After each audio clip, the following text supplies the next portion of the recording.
He didn't order a wife. He ordered a miracle, and what arrived was something far more dangerous. Elias Croft stood in the frozen mud of the Bitter Ridge telegraph office with 42 cents in his palm and a rancher's pride burning to ash in his chest. Outside, another heifer had gone down. He could hear her through the walls, the low, broken moan of an animal that had stopped fighting. The 14th one this month. 14 cattle dead or dying, and he still couldn't name the thing killing them. The bank had given him 90 days. He had 63 cattle, left a ranch his father built with bare hands, and a debt that was swallowing him alive. He sent the telegram anyway. Need hardy wife. Ranch failing. Arrive before Christmas. Not love. Survival. Hit that subscribe button right now and stay with me until the very end. Drop a comment with your city so I can see how far this story has traveled. Because what Elias Croft was about to receive wasn't the help he thought he needed. It was the truth he never saw coming. When Nora Ashfield stepped off the stage 3 weeks later and looked at his ranch the way a surgeon looks at a wound, measuring, calculating, already cutting, Elias understood he hadn't summoned a wife at all. He'd summoned a reckoning. The telegram had cost Elias 42 cents he couldn't spare. He stood at the counter of the Bitter Ridge telegraph office and felt every coin leave his hand like something irreplaceable. The operator, a lean, cautious man named Garrett, who'd watched a dozen ranchers in this territory go under since the drought didn't look up when he counted them out. You sure about this, Croft? Elias's jaw tightened. The skin around his eyes was cracked from wind and sleeplessness, and his coat had been mended so many times it looked like a patchwork of bad decisions. Just send the wire, Garrett. Mail-order bride's a hell of a gamble when you can barely feed your stock. Didn't ask for commentary, asked you to send the wire. Garrett shrugged with the practiced indifference of a man who'd delivered too much bad news to bother with other people's good intentions. He tapped out the message to the Missouri matrimonial agency Click. By deliberate click, while Elias stood with his hands in his pockets and watched each keystroke like it was sealing something permanent. Because it was. He knew that. He just didn't have another move left on the board. Outside, the December wind worked its way under his collar with cold personal malice. His horse, a gray mare he'd named Patience back when he still had a sense of humor about his situation, stamped her feet against the frozen ground and breathed clouds of vapor into the air. Elias hauled himself into the saddle and turned toward home, if you could still call it that. The Croft homestead sat 11 miles north of Bitter Ridge, tucked against a long rock shelf that was supposed to protect it from the worst of the winter wind, but mostly just trap the cold and let it settle. His father had built the place 30 years ago with a mule, a mallet, and the kind of stubborn optimism that only men who'd never failed could sustain. Elias had inherited the land, the debt, and none of that optimism. The barn listed to one side like a man who'd taken too many blows. The fences sagged, the pasture fences that weren't sagging were missing boards. And the cattle, Lord, the cattle. They were dying in that slow, particular way that made a man feel insane. Not from cold, not from the usual ailments. They simply weakened, stopped eating, started stumbling, stood with their heads hanging, as though the weight of living had finally outpaced their willingness to carry it. Then they went down. Then they didn't get back up. Elias had spent money he didn't have on a veterinarian from Laramie. The man had walked through the south pasture, turned his hat in his hands, shaken his head and charged $20 for the privilege of saying, "I don't know." Elias had changed the feed, moved the herd, tried different pastures. Nothing stopped it. 14 head in a month. The bank knew, of course. Banks always knew. Vernon Hale, the man who ran First Territorial Bank of Bitter Ridge with the quiet confidence of someone who'd never once worried about where his next meal was coming from, had ridden out 3 weeks ago and stood in Elias's kitchen like he owned it, which technically he almost did. "Spring," Hale had said, in that even measured voice he used when he wanted to sound like a man doing you a favor. "You've got until spring to bring the payments current." "That's 3 months, Croft. Get right with your ledger." He'd looked around the kitchen at the cracked plaster, at the rusted stove, at the absence of any evidence that a woman had lived here in years, and smiled the way men smile when they've already decided how something ends. Elias had watched him ride away and felt the particular helplessness of a man who's been cornered so thoroughly he can't even find the walls to push against. So he'd done something desperate. He'd ordered a wife. The reply came back from the Missouri matrimonial agency within the week, which felt like either good fortune or a bad omen. Elias couldn't decide which. Nora Ashfield, age 28, unmarried, no family, References available upon request. Can arrive before Christmas with travel funds. He sold his late wife's silver brooch to pay for the ticket. Margaret had been gone 4 years. Scarlet fever took her fast, which was a mercy of the cruelest kind, and he'd kept the brooch in a cigar box at the back of the closet because he hadn't known what else to do with grief that had no clean edges. He told himself Margaret would understand. He told himself this wasn't betrayal, just mathematics. He wasn't entirely sure he believed either thing, but he sent the money anyway. He spent the days before Nora's arrival trying to make the ranch look less like a place where hope came to die. He burned the carcasses he couldn't bury in frozen ground. He patched the worst holes in the barn roof. He scrubbed 3 years of solitary living out of the kitchen until his knuckles bled. He fixed a hinge on the front door that had been broken for so long he'd stopped noticing it. None of it helped much. The ranch still looked like the landscape version of a man who'd given up on himself, functional in theory, gutted underneath. The morning Nora was due, Elias drove his borrowed buckboard into Bitter Ridge and stood on the stage platform in blowing snow with his hat in his hands and his stomach doing things a grown man's stomach shouldn't do. He told himself this was practical. Business. Ranching took 2 people. He was 1 person. The math required a solution. But standing there watching the stage rock and creak its way down the frozen street, he felt something closer to shame than practicality. He'd bought a person, like livestock, like a tool. He was still wrestling with that thought when she stepped down. Nora Ashfield was not what he'd been imagining for the past 3 weeks. She was not delicate. She was not uncertain. She stood maybe 5 feet 6 broad through the shoulders in a way that suggested she'd worked hard her entire life, wearing a brown traveling coat that had seen significant use and showed no particular regret about it. Her hair was dark streaked already with early gray, pulled back with the efficiency of a woman who'd stopped caring about aesthetics and started caring about function. Her face angular, self-contained, with eyes that moved over everything the way a physician's eyes do, cataloging, assessing, carried the particular stillness of someone who'd learned not to show too much of what she was thinking. She saw him immediately. Elias supposed he wasn't hard to spot. He was the only man on the platform who looked like he was about to face an execution. She walked straight over without hesitation. "Mr. Croft." Her voice was flat, Midwestern. No warmth in it, but no coldness either, just information delivered without ceremony. "Miss Ashfield?"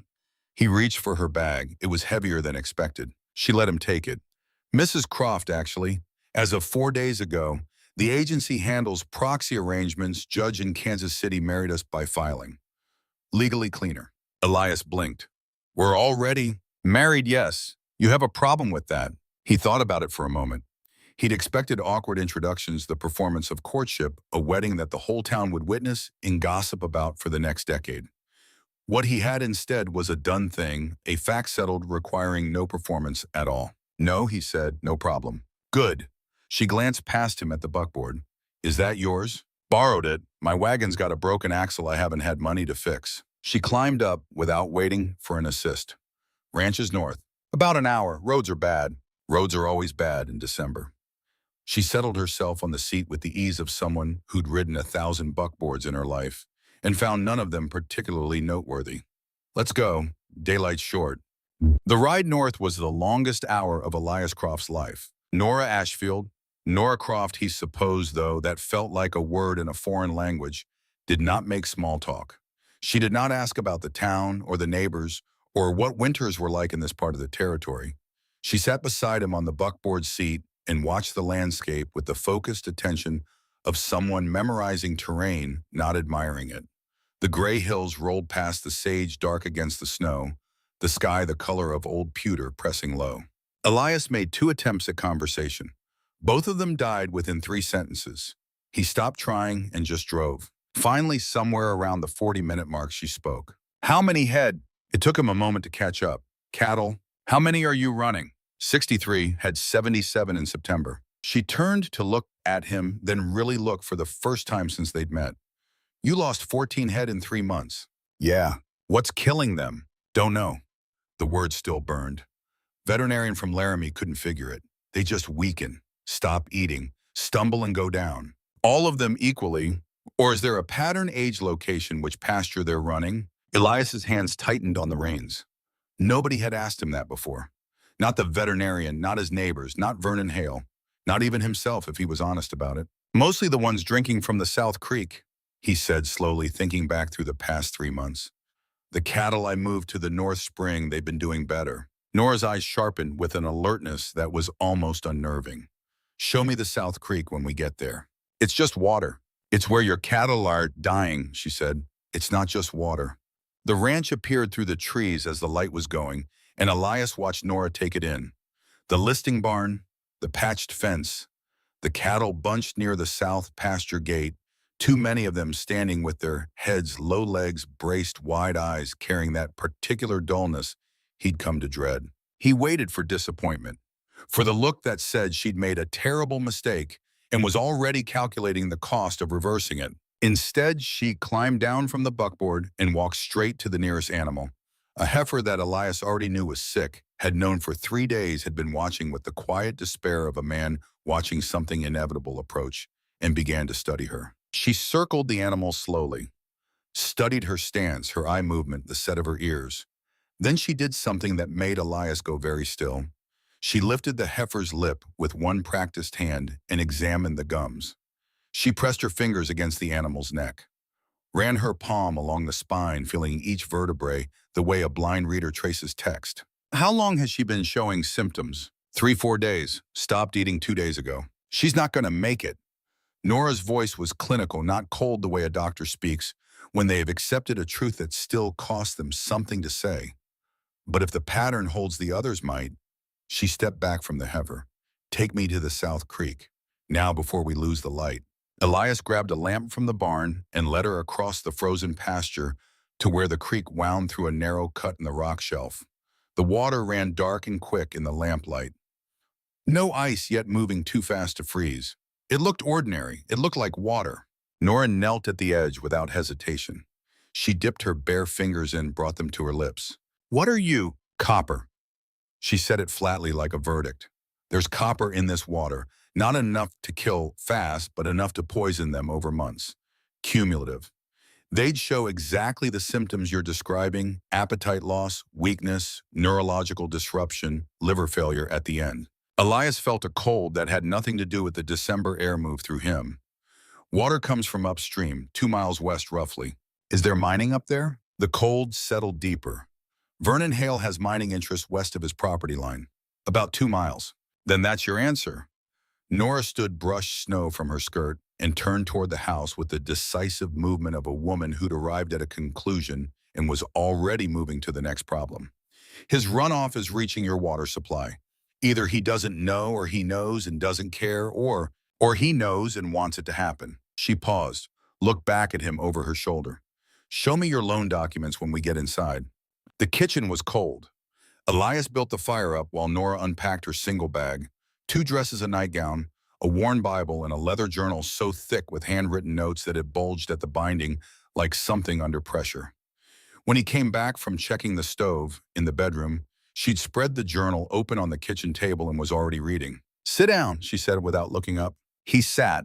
It was the first time in 3 years anyone had said that to him in his own house and meant it as anything other than a preamble to bad news. She turned pages with a certainty that suggested she knew the exact layout of every note she'd ever written. Her handwriting was precise and small, densely packed symptoms, treatments, case studies, diagrams of bovine anatomy, with notations in the margins. She found the section she wanted and turned the journal to face him. Copper toxicosis in cattle. It presents in stages: first appetite loss, then progressive weakness, stumbling, jaundice in the gums and eyes. Eventually liver failure if the source isn't eliminated. She tapped the page. The cattle showing early symptoms can still be saved if we move them off that water supply immediately and treat for copper binding. The ones already in the late stage, she paused, the ones like your heifer tonight, they're likely beyond intervention. How do you treat it? Scrap iron molasses time. You create an iron supplement that binds the accumulated copper in their systems and allows them to process it out. It's not fast, but it works. She looked up.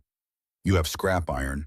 There's a pile behind the barn, old wagon fittings, broken tools. That'll do, but first we move them, all of them, tonight. Elias looked at her. Outside the window, the temperature had been dropping for an hour, and the wind was starting to have that particular howl that meant it meant business. It's nearly dark. Then we'll need the lamps. There are 63 cattle, and I don't have any hands. It's just me. And me. She closed the journal and stood. How far is the North Spring pasture? Half a mile, maybe, through the snow. Then we'd better move. She was already heading for her coat. Mr. Croft. Elias. She glanced back. Something shifted in her expression, not warmth exactly, but the acknowledgement of it. Elias, I didn't come here to watch something die that could be saved. Get your warmest coat. He got his coat.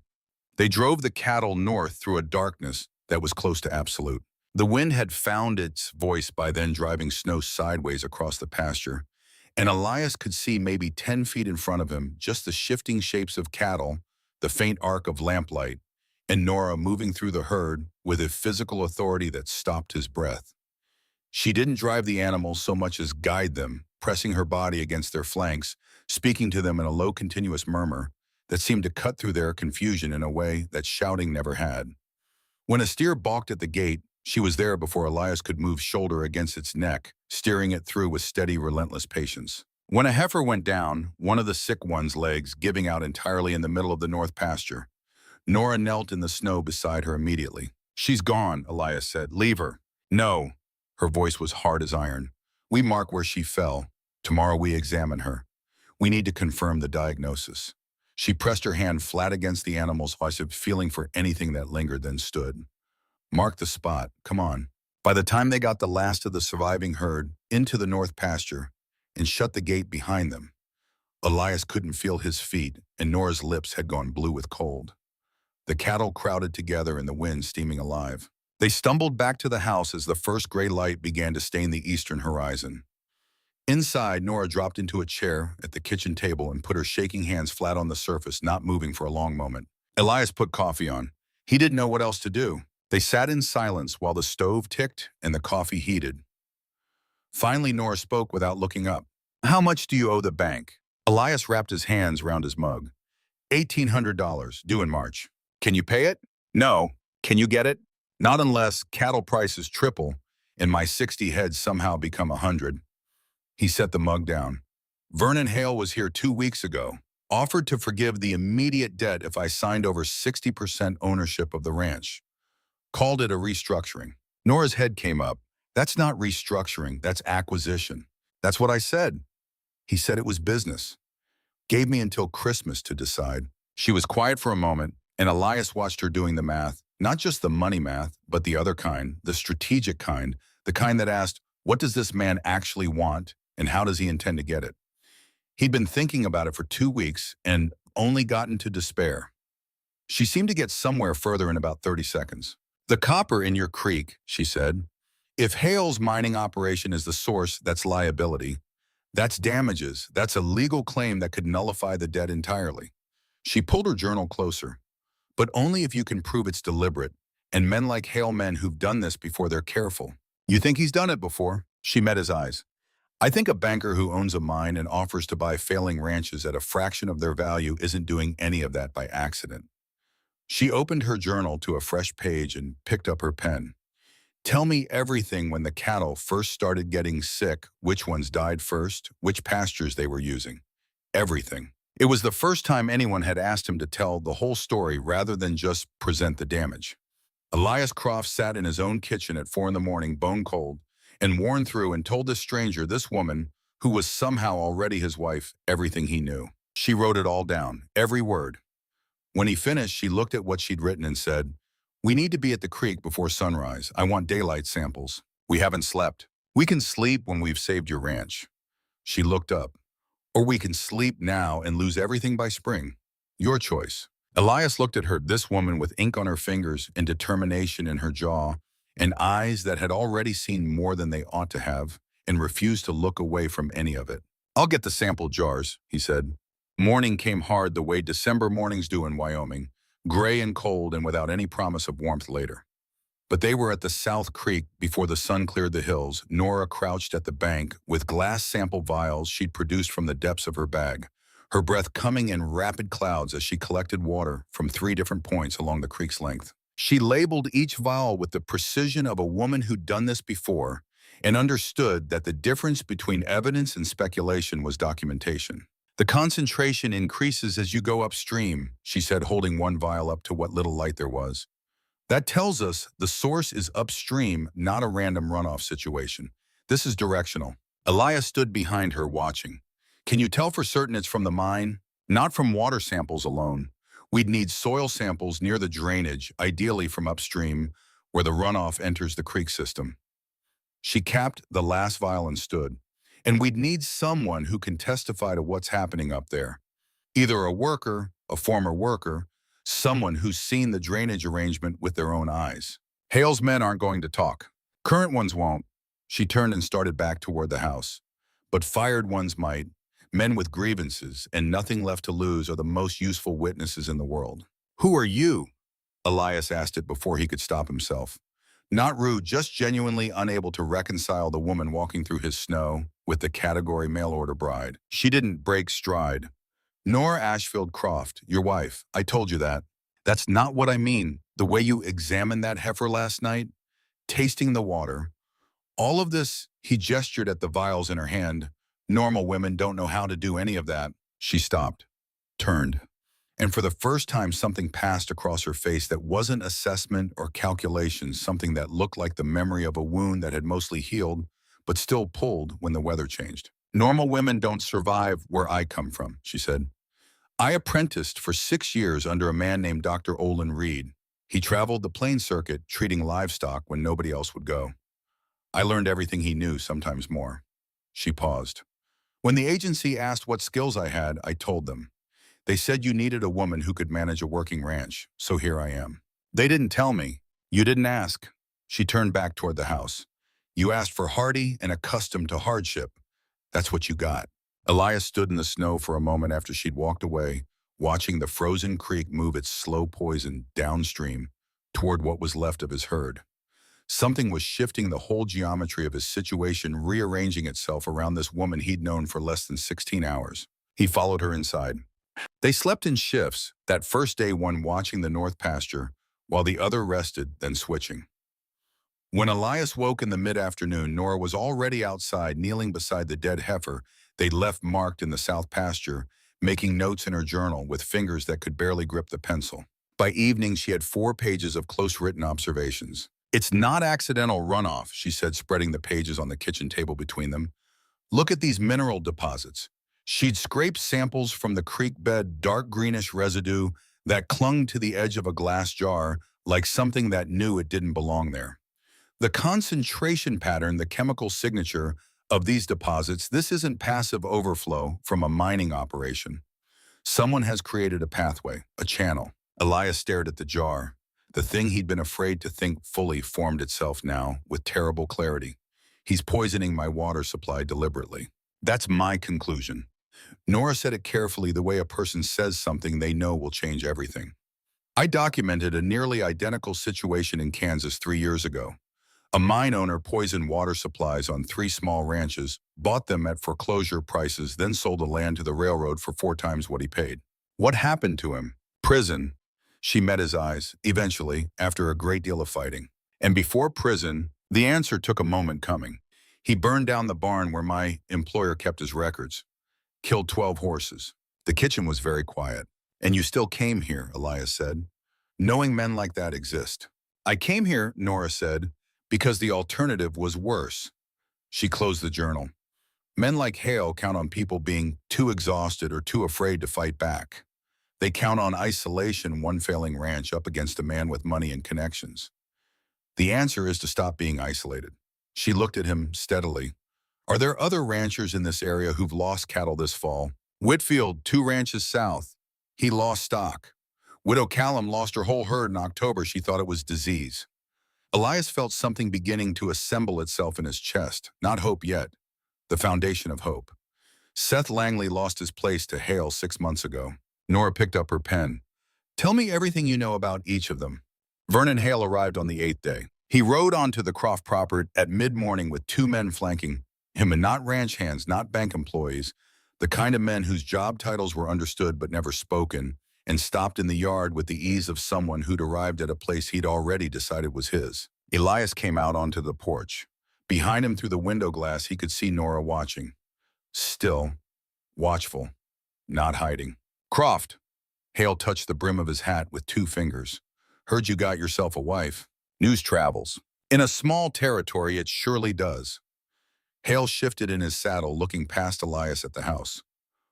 Also heard your new wife's been making some interesting claims about the water quality on your property. She's been treating my cattle. They're recovering. Those cattle were listed as collateral on your loan.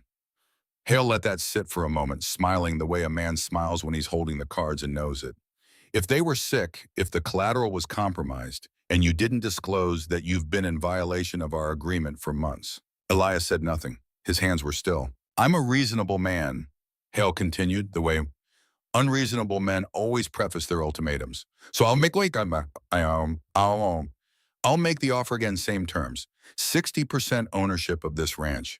You keep working the land, I collect the returns until the debt's satisfied. Everyone goes home clean. That's theft. That's business. Hale gathered his reins. Christmas is 12 days away. That's your deadline, Croft. After that, the bank will have no choice but to accelerate the foreclosure proceedings. Collateral violations have consequences.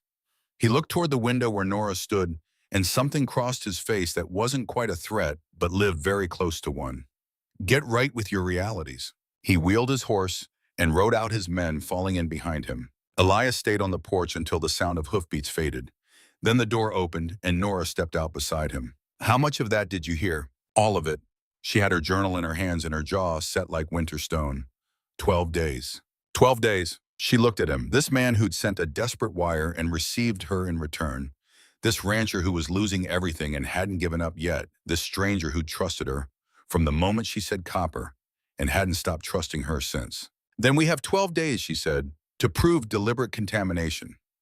Document it thoroughly enough that it holds in court and create enough public accountability that foreclosing on us becomes more costly to Hale than cutting his losses. She turned back toward the door. It's possible. You don't sound certain. She paused in the doorway. I'm never certain, but I'm thorough. She looked back at him over her shoulder. You ordered a wife because you were drowning, Mr. Croft. I married a stranger because the alternative was worse. We're already doing impossible things. What's a few more? She went inside. He could hear her already moving at the table, already planning, already building the thing that would save them or end them. Elias Croft stood on his porch in the Wyoming cold and felt something shift in the architecture of his despair. Not hope, not yet, but the place where hope could start if the ground held. He went inside to help. The iron tonic took 2 days to prepare. Nora worked with the precision of a woman who'd done this before and the focus of a woman who understood that each hour mattered.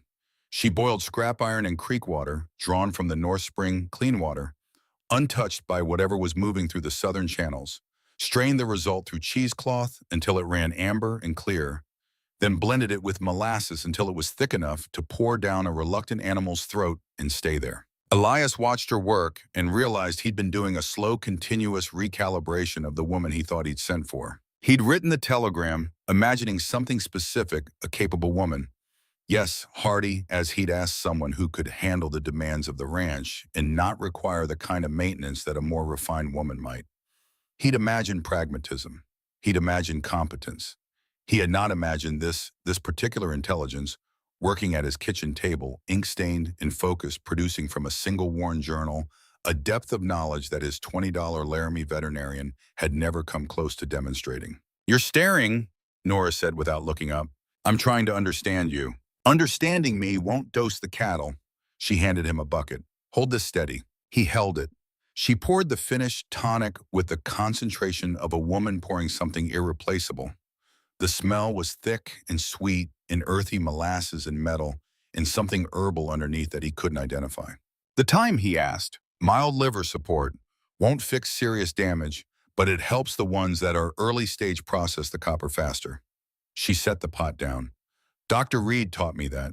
Old country remedy he'd adapted from cattle herders in Scotland. She paused as though the mention of the name had snagged on something. He was a remarkable practitioner. But, she looked up. Something moved across her face, not grief exactly, but the shadow of it. But he didn't believe women could practice medicine professionally. Thought I should marry a rancher who'd let me apply my knowledge on the side. A hobby. That's the word he used. She returned to the tonic. So I did. You married someone before me. I answered the agency's advertisement. That's what I did. She sealed the bucket with a cloth lid. The man I married before this, the one the agency arranged in Missouri, he lasted 3 weeks before he decided a wife who knew more about cattle medicine than he did was more threat than asset. A beat. He sent me back. Elias said nothing. He understood in that particular way that people understand things that explain everything at once why Nora Ashfield had shown up in Wyoming with one bag and a journal full of knowledge and the precise contained manner of a woman who'd learned not to offer more than she was asked for. He was an idiot, Elias said. She blinked. Something in her face not softened but rearranged slightly. He was afraid, she said. It's not quite the same thing. Close enough. He picked up the dosing equipment she'd assembled. Come on, we've got 60 animals to treat before dark. They dosed the herd through the afternoon into the early evening, moving through the north pasture in the gray light, working the animals into a corner 2 or 3 at a time, and administering the tonic with a practiced patience that Elias found by the second hour he was beginning to match. It was physical work. A balking steer could knock a person flat without half trying, and by the time the sun went down, they were both sore and smelling of molasses and cattle, and the particular honest exhaustion that comes from doing something necessary. On the third day, the first heifer stood longer. On the fourth, she ate. On the fifth day, 3 more were eating. On the sixth, Elias stood in the north pasture in the early morning light and counted alert eyes and straight-held heads and animals whose ribs were beginning to disappear back under their coats, and felt something unfamiliar move through him. It's working, he said. Nora was beside him watching the herd with a clinical attention that didn't quite manage to hide the satisfaction underneath. It's working. He turned to look at her. Thank you. Don't thank me yet. But her voice had something warmer in it than it usually did. We still have 12 days, less now, and the cattle being healthy doesn't solve the debt. No, Elias agreed, but it means there's something left worth fighting for. She looked at him. Then for just a moment, she looked away at the mountains on the horizon, pale and enormous and indifferent the way a person looks when they're trying to keep something from showing on their face. Yes, she said quietly. It does. Word reached town faster than either of them expected. Garrett from the telegraph office rode out on the 7th day ostensibly to check on the wire payment. Elias had been slow delivering, but actually it became obvious within minutes because the stories circulating in Bitter Ridge about a miracle cure on the Croft Ranch had gotten too interesting to resist. He found Nora in the yard examining a recovering steer with her characteristic focus and stood at a distance, hat in hand, watching with the expression of a man who'd seen enough of this world to be surprised by very little and was finding himself surprised anyway. She actually knows what she's doing, he said to Elias low as though Nora couldn't hear them. She knows considerably more than I do, Elias said. Where'd she come from? Missouri originally. Trained under a livestock practitioner named Reed for 6 years. Garrett looked back at Nora, who had not acknowledged his presence in any way. Whitfield's been losing stock, and the widow Callum. He said it carefully, like information being offered at a price. People are saying it's something in the water. They're right, Elias said. It's copper contamination coming from upstream. Garrett went very still. From Hale's mine. The silence that followed had weight to it. Garrett turned his hat around once in his hands. That's a serious accusation, Croft. It's a documented fact. Elias nodded toward the house.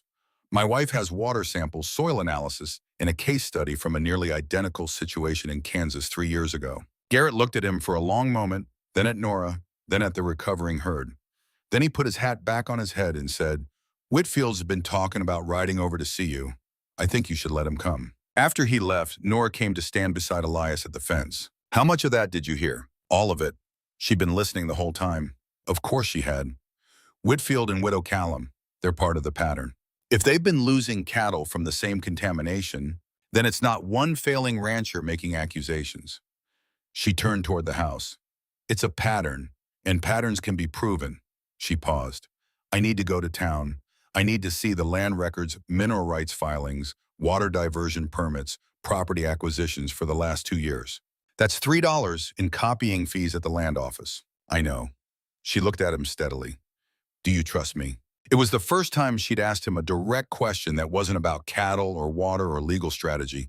It had a different weight to it than the others. Elias felt it land. Yes, he said. Something passed across her face, not quite surprise, but the recognition of something unexpected. She nodded once briefly. Then I need those land records. And you need to send word to Whitfield and Seth Langley. We're going to need witnesses willing to stand up in public. She started toward the house. We have 9 days left, Elias. Let's use them well. She was already at the door before he found his voice. Nora, she stopped, turned. What made you come really? The agency has hundreds of women on their lists. You could have gone somewhere easier than a failing ranch in Wyoming territory. She considered the question with the seriousness she gave everything. I came, she said finally, because I was tired of knowledge being a liability, because I was tired of being told that what I know doesn't count because of who I am. She looked at the mountains again, then back at him. You needed someone hardy and accustomed to hardship. I needed somewhere that hardship and what I know could become the same useful thing. A beat. I didn't expect it to be quite this hard. Neither did I, Elias said. Any of it. She almost smiled. It moved across her face quickly like light through winter clouds. Get word to Whitfield, she said. I'll have the case built by the time they arrive. She went inside. Elias Croft stood at his fence in the cold Wyoming morning and looked at his recovering herd and his patched barn and the mountains beyond his property line, and understood with the clarity that sometimes only comes when everything is nearly lost, that the most important thing he'd done in the last 3 years was send that 42-cent telegram. Not because it had brought him the wife he imagined, but because it had brought him this one. He pushed off the fence and went to find writing paper. There were letters to send and 9 days in which to send them, and a reckoning to build one documented fact at a time. The letters went out on a Tuesday, and by Thursday the answers had started coming back. Elias had ridden to 4 neighboring ranches himself. Whitfield first, then Seth Langley's widow's sister, who'd inherited what was left of his operation, then Old Harrington 2 ridges north, then Widow Callum, who'd lost her whole herd in October and hadn't spoken much to anyone since. He told each of them the same thing plainly, and without embellishment, his wife had identified copper contamination in the South Creek system, had traced it upstream to Hale's mining operation, and believed the same poisoning had taken their cattle too. The reactions varied. Whitfield listened with his arms crossed and his face doing the thing faces do when they want to dismiss something they can't quite dismiss. That's one hell of a thing to lay at Hale's door, he said. Man owns the bank. I know what he owns. You go after Vernon Hale and you'd better be right, not mostly right, all the way right. My wife is all the way right, Elias said. Come see the evidence. Widow Callum cried. She sat at her kitchen table and cried without sound, and then she dried her face and said, I knew it wasn't disease. I knew something was wrong with the water. My husband always said something was wrong with the water before he passed. She looked at Elias with the flat, stripped clean anger of a woman who'd been enduring something she didn't have a name for. What do I need to do? Seth Langley, who'd lost his whole ranch to Hale's foreclosure 6 months ago and was living in a boarding house in Bitter Ridge, now working at the mill, came out to the Croft Ranch on his own, without being asked 2 days after Elias's visit. He arrived on a borrowed horse and stood in the yard with his hat in his hands and said, I heard what your wife found. I want to talk. He sat in the kitchen for 2 hours while Nora took his testimony. She wrote in her journal without looking up, asking precise questions in a voice that was steady and undemanding, the voice of someone who understood that the person across the table had already paid a heavy price and needed to be heard correctly, not quickly. Hale came friendly at first, Seth said. Said he could restructure the debt, give me more time. All I had to do was sign over partial ownership. Called it a partnership. His hands were quiet on the table, but his jaw was tight. I signed, figured I had no choice. 2 months later, he called the whole loan due, said I'd violated terms I didn't even know were in the contract. He shook his head slowly. Took everything. My father built that place. Did he offer you the same restructuring deal before the foreclosure that he offered Elias? Nora asked, not looking up. Word for word, Seth said, near as I can remember. 60% ownership. Restructuring, same language. Nora wrote that down and underlined it twice. When Seth left, she sat looking at what she documented, and something in her expression was careful and quiet and very focused. Same script, Elias said. Same script, she agreed. Which means he's done this before, not improvised it, practiced it. There's a template. She tapped her pen against the page. Templates leave traces, filed paperwork, recorded contracts, evidence of pattern. She looked up. I need the land office records tomorrow. The land office in Bitter Ridge occupied a narrow building next to the assayer's office and was staffed by a clerk named Simmons, who had the pinched, slightly resentful energy of a man who'd been passed over for something larger and had settled into permanent grievance. He charged Elias $3 for copies of documents that should have been public record at no cost and watched with unconcealed curiosity as Elias spread Hale's mineral rights filings across the sorting table in the back room. What he found there made his hands go cold in a way that had nothing to do with the building's poor heating. In the past 18 months, Vernon Hale had filed water diversion permits on 6 different properties. 6 ranches, all of them small, all of them currently in foreclosure or within months of it. The dates of the permit filings were telling. In each case, Hale had filed the diversion permits before the ranches began showing financial distress, before the cattle started dying, before the loan payments fell behind. He'd planned it, every piece of it. Elias gathered the papers with hands he had to consciously steady and went to find Nora. She was already at the telegraph office. He found her there in conference with Garrett, who was looking considerably less comfortable than the last time Elias had seen him. Nora had her journal open on the counter and was speaking in the low, measured voice she used when she was delivering information she needed someone to understand completely. She looked up when Elias came through the door. He handed her the land office documents without speaking. She read them, 3 sheets both sides. Her expression didn't change, but something behind her eyes sharpened to a point. 6 properties, she said. Same pattern across all of them. Diversion permits filed before the distress started. She set the papers down on the counter beside her journal and looked at Garrett. You told me Hale pays you a monthly fee to report telegrams about his business interests. Garrett went pale. He'd apparently been hoping that admission made in a moment of what he'd thought was private conversation hadn't been heard as clearly as it had. I'm not asking you to confess anything, Nora said with the particular patience of a woman who'd decided to use kindness as a tool rather than a sentiment. I'm asking you to think about what you know, about how many times you've sent reports, how long this has been going on, about whether $10 a month is worth being the last person standing between Vernon Hale and 6 families who've lost everything. She held out her notebook. Write it down, date it, sign it. Your testimony about that payment arrangement is evidence of conspiracy, and it protects you far better than silence does. Garrett looked at her. He looked at the notebook. He looked at Elias. If Hale finds out by him, he won't, Nora said. Not until we're ready. And when we are ready, your signed statement will be one of a dozen pieces of evidence. He won't even know which one broke him. She set the pen down next to the notebook. Write it down.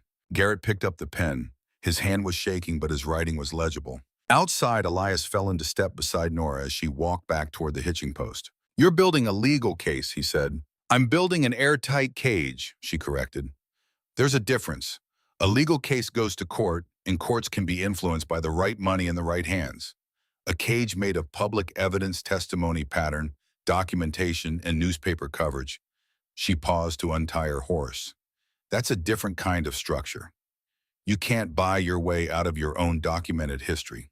Newspaper coverage. She looked at him from the other side of the horse's neck. There's a reporter at the Cheyenne Daily Leader named Oliver Marsh. He covered the Kansas situation 3 years ago. He's trustworthy, he's thorough, and he's ambitious enough to pursue a story about systematic fraud, even if it takes him several months to do it. She swung up into the saddle. I've been thinking about contacting him, but I wanted to have more pieces in place first. How many pieces do we need? One more critical one. She looked north toward the mountains that hid Hale's mining operation. We need someone who was there, who saw the drainage channel being dug, who can testify it was deliberate. She gathered her reins. Former employees with grievances. That's where we look. You already have someone in mind. It wasn't a question.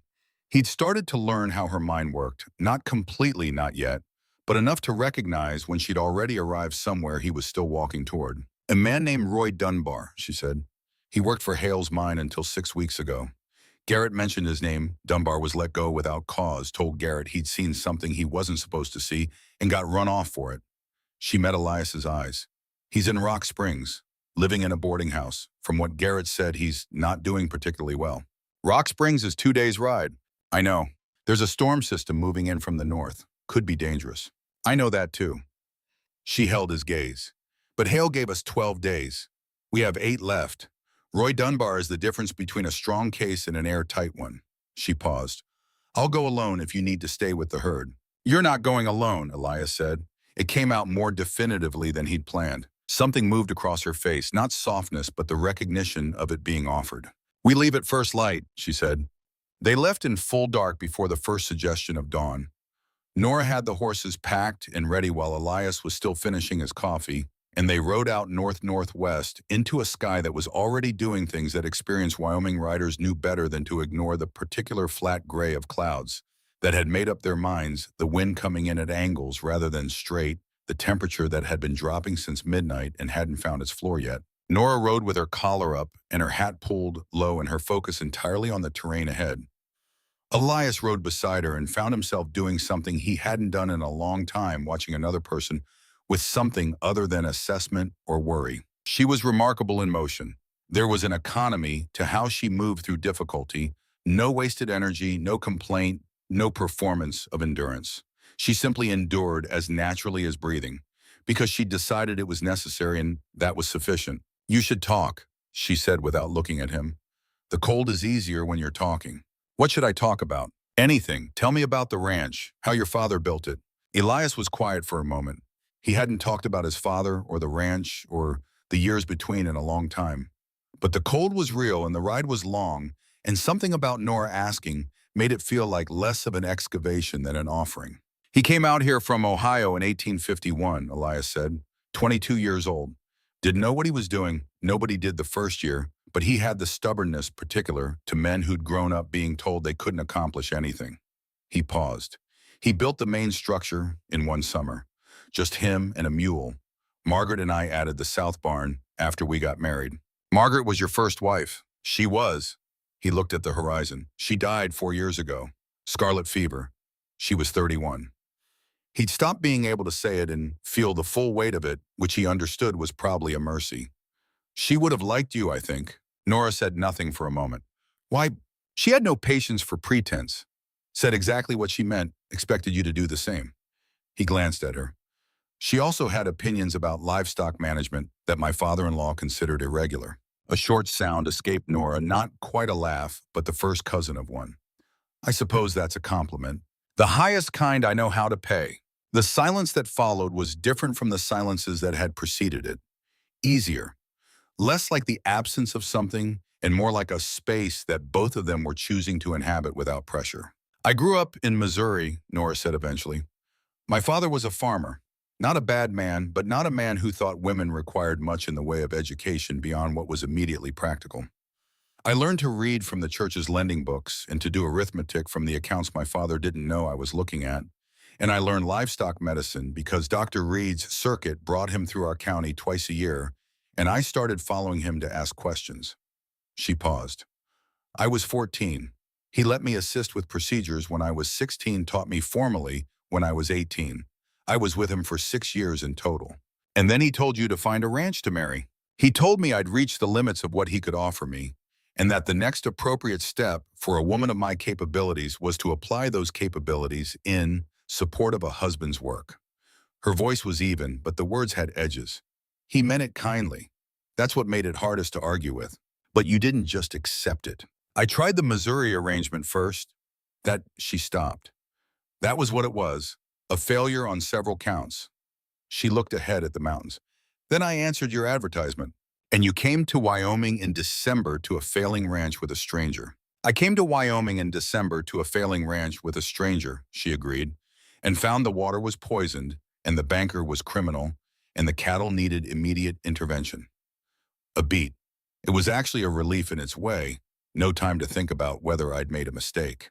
Had you made a mistake? She looked at him, then really looked, not the assessing look she used on animals and evidence and problems, but something more direct, more unsettled. Ask me again after Rock Springs, she said, and turned back to the road. Rock Springs was a coal town, and coal towns in December had a particular atmosphere. The grime of the work embedded in everything. The transience of men who'd come for wages and would leave for wages, the violence that simmered just below the surface of every interaction, like a second presence at every table. Elias kept his hand near his jacket as they rode in, not on his gun, just near it. The boarding house where Roy Dunbar had taken up residence was on the south end of the main street, distinguishable from its neighbors by a sign that had been repainted so many times the original letters were only guessable. The woman who ran it broad suspicious with the eyes of someone who'd heard every possible story and didn't believe most of them looked Nora up and down when she asked for Dunbar. "He owe you money." "I'm offering him some," Nora said. The woman pointed upstairs. "Room 6. He's probably drunk. Probably. Try not to make a scene." He was drunk. Not incapacitated, but well on his way. He answered their knock in his undershirt with a whiskey bottle, occupying one hand and 2 days of beard occupying his face, and looked at them with the specific suspicious hostility of a man who'd been expecting bad news and had decided to be preemptively hostile toward it. "Roy Dunbar," Nora said. "Depends who's asking." "My name is Nora Croft. This is my husband, Elias. We've come from Bitter Ridge because we need to ask you about Hale's mining operation." She watched his face. "We'll pay you $50 for an hour of honest conversation." The calculation that moved across Dunbar's face was rapid and visible. $50 was 2 months' wages on a good day. He stepped back from the door. The room was a disaster of bottles and unwashed laundry and the special despair of a man who'd been somewhere worse than poor and was still adjusting to the altitude. Nora sat in the room's single functional chair as though it were a throne. Elias stayed near the door. "You worked for Hale's Elk Creek mine until 6 weeks ago," Nora said. "I worked for the mine, yeah. You were terminated without cause. That's what they called it." Dunbar took a pull from the bottle. "What I call it is I saw something I wasn't supposed to see, and I asked a question about it, and 3 days later I was let go and told I was blacklisted from every mine in the territory if I made noise." Nora's stillness had the quality of something held. "What did you see?" Dunbar looked at her, then at Elias, then at the floor. "I've been trying to decide if this is worth the trouble," he said. "Men like Hale, they don't lose. That's the thing. I've been around long enough to know it. They've got lawyers and money and judges in their pockets, and people like me—" He gestured at himself at the room at the bottle. "People like me make accusations and then disappear." "People like you made the same accusation in Kansas 3 years ago," Nora said, "against a man very much like Hale, and he's in prison now." She leaned forward slightly. "What did you see, Mr. Dunbar?" A long pause. The wind came under the door and moved the smell of whiskey around the room. "Crow and the foreman." He said it quietly like the words themselves might attract attention. "This was back in September, early morning before the regular crew was out. I came in early because I'd left my tools. Hale was up at the waste pond with his foreman and 2 other men. They were digging." He stopped. "Not maintenance digging, purpose digging. A channel running from the lower edge of the waste settling pond toward the drainage cut that fed into the creek system. Hale was physically present for this, standing right there giving directions. Told the foreman to angle it so the overflow ran consistent and not too fast, and it'd be obvious, he said. Slow and steady." Dunbar's face had something in it that was more than grievance now, something that looked like it had been waiting a long time to come out. "I said something in, not smart maybe, but I asked what they were building. Hale's foreman told me to mind my work. Hale looked at me, just looked, didn't say anything. Didn't have to." He set the bottle down. "Week later I was out." "Would you put that in writing?" Nora said. "Signed and dated? And if this goes to a territorial investigation, testify to what you just told me." "I testify I'm a target." "You're already a target," Elias said from the doorway. It came out quieter than he expected. "You were let go and blacklisted for knowing something. That's already happened. The question is whether that happens to you and Hale wins anyway, or it happens to you and the evidence you carry puts him somewhere he can't reach anyone else." Dunbar looked at him for a long moment. "You kept work orders?" Nora asked. Something changed in his face. He reached under the mattress, the most predictable hiding place in any boarding house room in any territory, and produced a folded, creased piece of paper. He held it without giving it over, looking at it. "I kept it because I thought I might need it someday," he said. "Because I knew what I saw wasn't right, and I thought—" He stopped. $50, he said. $50, Nora confirmed, "and our sworn statement to the territorial court that your cooperation was voluntary and we approached you." He handed her the paper. Nora unfolded it carefully, read it. Her expression didn't change, but something in the set of her shoulders did, a barely perceptible release, the kind that happens when a piece you've needed lands exactly where you need it to. This is Hale's signature, she said, on an instruction sheet for what he called drainage modification. With a sketch. Dunbar's voice was flat. I worked at a mine for 8 years before Hale's operation. I know what drainage modification looks like.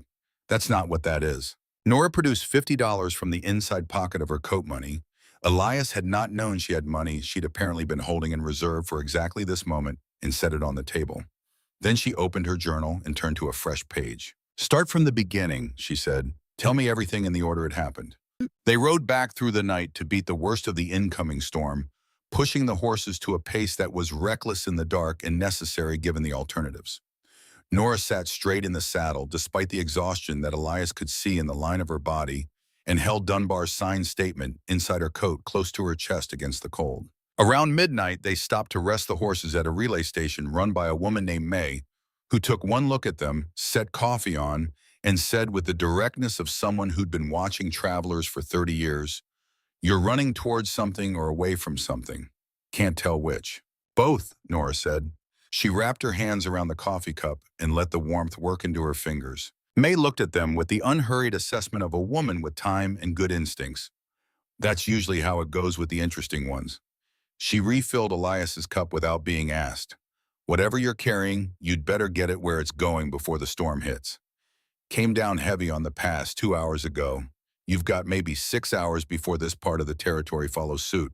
They were back on the road in 15 minutes. Roy Dunbar's testimony, Elias said somewhere around the 3rd hour of riding. "Is it enough?" "It's the piece I needed," Nora said.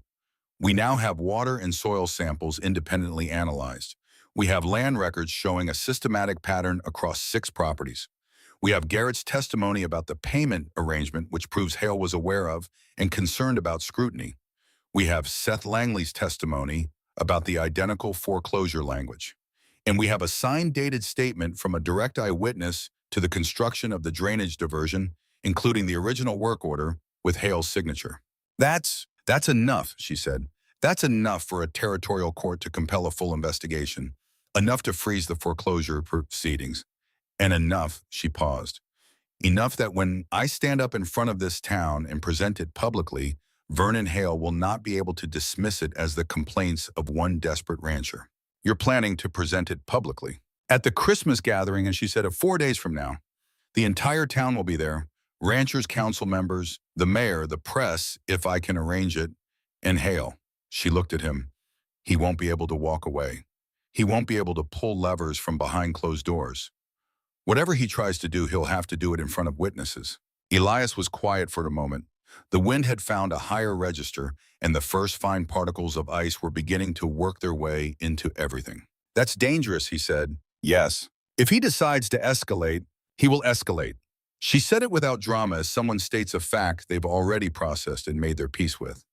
Men like Hale don't accept exposure gracefully, but there's a point at which the cost of retaliation exceeds the cost of backing down. Our job is to make sure we're standing on the right side of that line when we present the evidence. She paused. "I've thought about this carefully.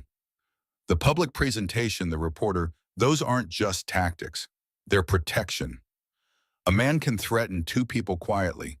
He cannot threaten 10 witnesses, a territorial reporter, and documented evidence without becoming the story." Elias looked at the darkness ahead of them and thought about Margaret, who would have liked Nora, who would have recognized in this woman the same qualities she'd always said she valued most in a person, the quality she'd called knowing your own mind and not being shy about it. 4 days, he said. 4 days, Nora agreed. They rode on through the building storm, carrying enough evidence to change everything, racing a deadline that would take everything if they lost. They reached the ranch as the storm hit in earnest, a wall of white that came down from the northern passes and erased the horizon in 10 minutes flat. The cattle in the north pasture had pressed together against the wind, their dark shapes barely visible through the blowing snow, but they were alive and on their feet, and that was everything. Elias got the horses into the barn, while Nora went straight to the kitchen table and began laying out the evidence in the order she intended to present it. He could see her through the window from the barn lamp, burning against the dark, bent over her journal, with the focused urgency of someone who understood that the distance between having evidence and having it organized effectively was the difference between justice and being dismissed. When he came in, she was writing cover notes for each document, Concise, precise summaries in her careful small hand, designed that he understood to be read quickly under difficult circumstances. By a judge. By a mayor who might be flustered. By a reporter who needed the story to make immediate sense. "Let me help," he said. She looked up.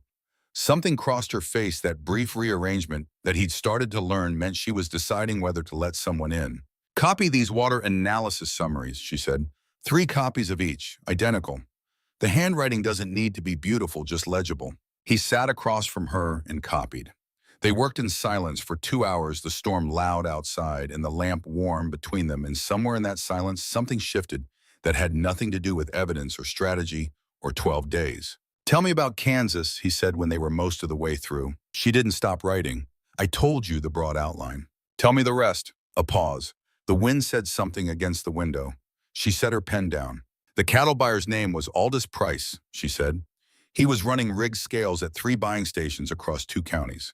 I started noticing it because the ranchers who sold through his stations were consistently receiving 10 to 15% below what they should have gotten based on my own assessments. I documented it for 8 months. Watertight." She folded her hands on the table. "Then I took it to the territorial paper. They printed it. Price was arrested." "And the barn?" 3 days after the article ran. Dr. Reed's barn, where he kept his records and his supply stock. And his horses. She was quiet. 12 horses. I was the one who found the fire. I couldn't. She stopped. There were too many of them. I couldn't get them all out. He didn't say anything. Sometimes there wasn't anything to say that wasn't smaller than the silence. "Dr. Reed never blamed me," she continued. "He said I'd done the right thing and that Price's actions were Price's responsibility. But he lost 20 years of records in that fire. His life's work." She picked up her pen. "I told you that story because I wanted you to understand what escalation looks like with men like Hale, so you could make a real decision about whether to proceed." "I made my decision," Elias said. "I know. I'm telling you the rest of it because—" She paused. "Because you should know who I am, all of it, not just the useful parts." He looked at her across the table, this woman who'd carried that fire with her for 3 years and still chosen to stand up again for a stranger she hadn't yet met in a territory she'd never been to. "Nora," he said, "for what it's worth knowing, all of it makes me more certain, not less." She looked at him for a moment. Then she returned to her writing. "We need to send a telegram to Oliver Marsh first thing tomorrow," she said. Her voice was even, but something in it had shifted, just slightly. "For the Christmas gathering, we need him there." "Who is he exactly?" "Reporter, Cheyenne Daily leader. He covered the Price story, followed the whole investigation, verified my evidence independently, wrote the piece that made the prosecution possible." She kept writing. "He's thorough, he doesn't grandstand, and he genuinely believes in the function of a free press as a check on the kind of power that Hale has been exercising." A beat. "He'll come. If I tell him what we have, he'll come." "You trust him?" "I trust his ambition," she said. "He wants the story, and the story is true. Those 2 things in alignment, that's reliable." Elias nodded slowly. "We send the telegram at first light." "Yes." She looked at the pile of documents between them, organized and annotated and cross-referenced and ready. "We have 4 days, more than enough time to do this right." They finished the copies well past midnight. The storm had found its rhythm by then, steady, and committed the kind of snow that would still be lying in drifts when April came. Elias built up the stove and banked the bedroom fire, and when he came back through the kitchen, Nora was still at the table. "Sleep," he said. "In a moment, Nora." She looked up. "You've been awake for 40 hours. She considered arguing. He could see the argument forming the 4 days, the documents, the telegrams still to send, the strategy still to refine. He watched her think through it and arrive at the sensible conclusion. "In a moment," she said again, but she set the pen down. He was at the doorway when she spoke. "Elias." He stopped. "I don't regret it," she said, "coming here. I want you to know that." She didn't look up from the table. "Even with all of this, the 12 days in Hale and Roy Dunbar in that terrible room, I don't regret it." He stood in the doorway for a moment in the lamplight, looking at this woman who'd ridden 2 days through building snow for a witness who might not have talked, who was sitting awake past midnight copying documents for a case she'd built from nothing, who had carried a fire for 3 years and still chose to stand. "Neither do I," he said. He went to bed, and sometime in the next hour he heard her pen set down and the lamp extinguish and the house go quiet. 4 days. They would be enough. The telegram to Oliver Marsh went out the next morning before the telegraph office was properly open. Garrett let them in early, possibly out of guilt, possibly out of the human instinct to be useful to the people you've agreed to stop betraying. The message was 4 lines, Nora's compact prose, carrying maximum information in minimum characters. Marsh, water contamination case Bitter Ridge, 6 ranches, same pattern on, eyewitness testimony, work orders with signature. Territorial significance. Arrived by Christmas Eve. Nora Croft. He wired back within 3 hours. Arriving 23rd. Preserve everything. Marsh. Nora showed Elias the reply and allowed herself a single brief expression that on most faces would have been a smile. On hers, it was more contained than that, the controlled satisfaction of a woman who'd played a piece correctly and was noting the result before moving to the next move. 3 days, Elias said. 2.5. She folded the telegram into her journal, which is why we need to speak to Whitfield and Widow Callum today. I want their formal statements documented before Marsh arrives. He'll want to interview them independently, and it's cleaner if they've already given me their accounts. Consistent testimony that wasn't coached, just recorded. They split the work. Elias rode to Whitfield's ranch while Nora went to Widow Callum's, each of them carrying the same structured set of questions Nora had outlined the night before. By mid-afternoon, they were back at the Croft kitchen, pooling what they'd gathered. Whitfield had given his account, guardedly still with the residual caution of a man who didn't fully trust the outcome yet, but he'd given it and signed it, and when Elias reported back, Nora added it to the stack without commentary. Widow Callum had given considerably more than her account. She knew, Nora said. She's known for months that something was wrong with the water. Her husband complained about it before he died. The taste changed, he said, sometime last summer. She thought it was just the season, silt or algae, normal variation. She was quiet for a moment. When her herd started dying in October, she was told by 2 different people, including apparently a man from Hales Bank, that it was bovine disease, that the carcasses should be burned and she should start the insurance claim process. Elias looked at her. Insurance claim. Yes. Nora's voice was carefully level. Her cattle were insured through Hales Bank. The payout would have covered maybe 30% of their actual value, which combined with the debt she already carried, would have meant immediate foreclosure. She met his eyes. She burned the carcasses, following advice, which means we don't have physical evidence of the contamination from her herd. But we have her testimony. We have her testimony, and we have her husband's note. Nora produced a small piece of paper folded carefully. He kept a record book. She found it last week going through his things. He noted the water change in June, wrote it down with the same methodical precision a rancher uses for everything that happens on his land. Creek water taste off. Metallic. Show E. He died in August. She thinks he was going to show someone, probably the veterinarian, maybe the county water authority. He never got the chance. The kitchen was very quiet. That note is dated in June, Elias said. 4 months before her cattle started dying, 3 months before my water samples show the contamination fully established. Nora held the paper with the careful reverence of something irreplaceable. This is proof that the contamination existed before the drought, before the cattle deaths started, before any of us had a reason to look for it. It undermines every argument Hale might make about natural variation or coincidental timing. How did... She almost didn't give it to me. Nora set the paper down flat on the table.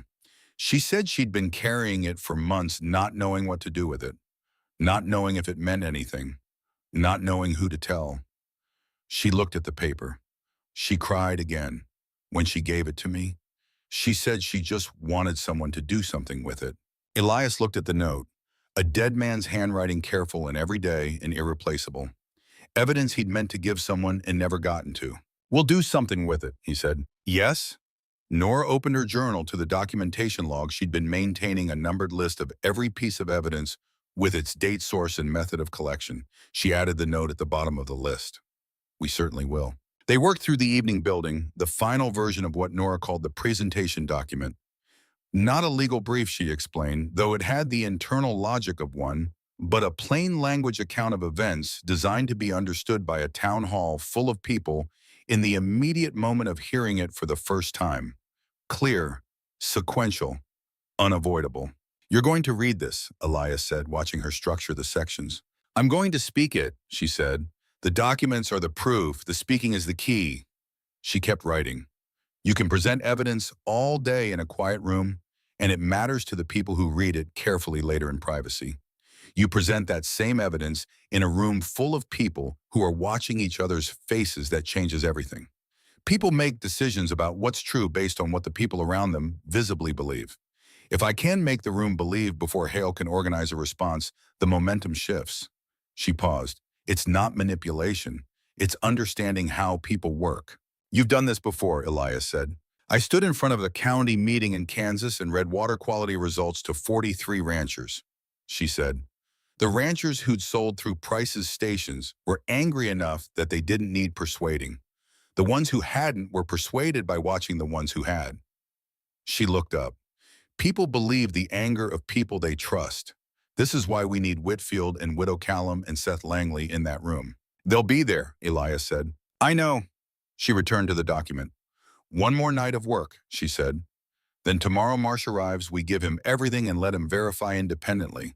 And the day after that, Christmas Eve, Elias said. Christmas Eve, she agreed. She said it with the flatness of a woman who'd stopped thinking of Christmas as something to celebrate and was thinking of it only as a deadline. He understood that.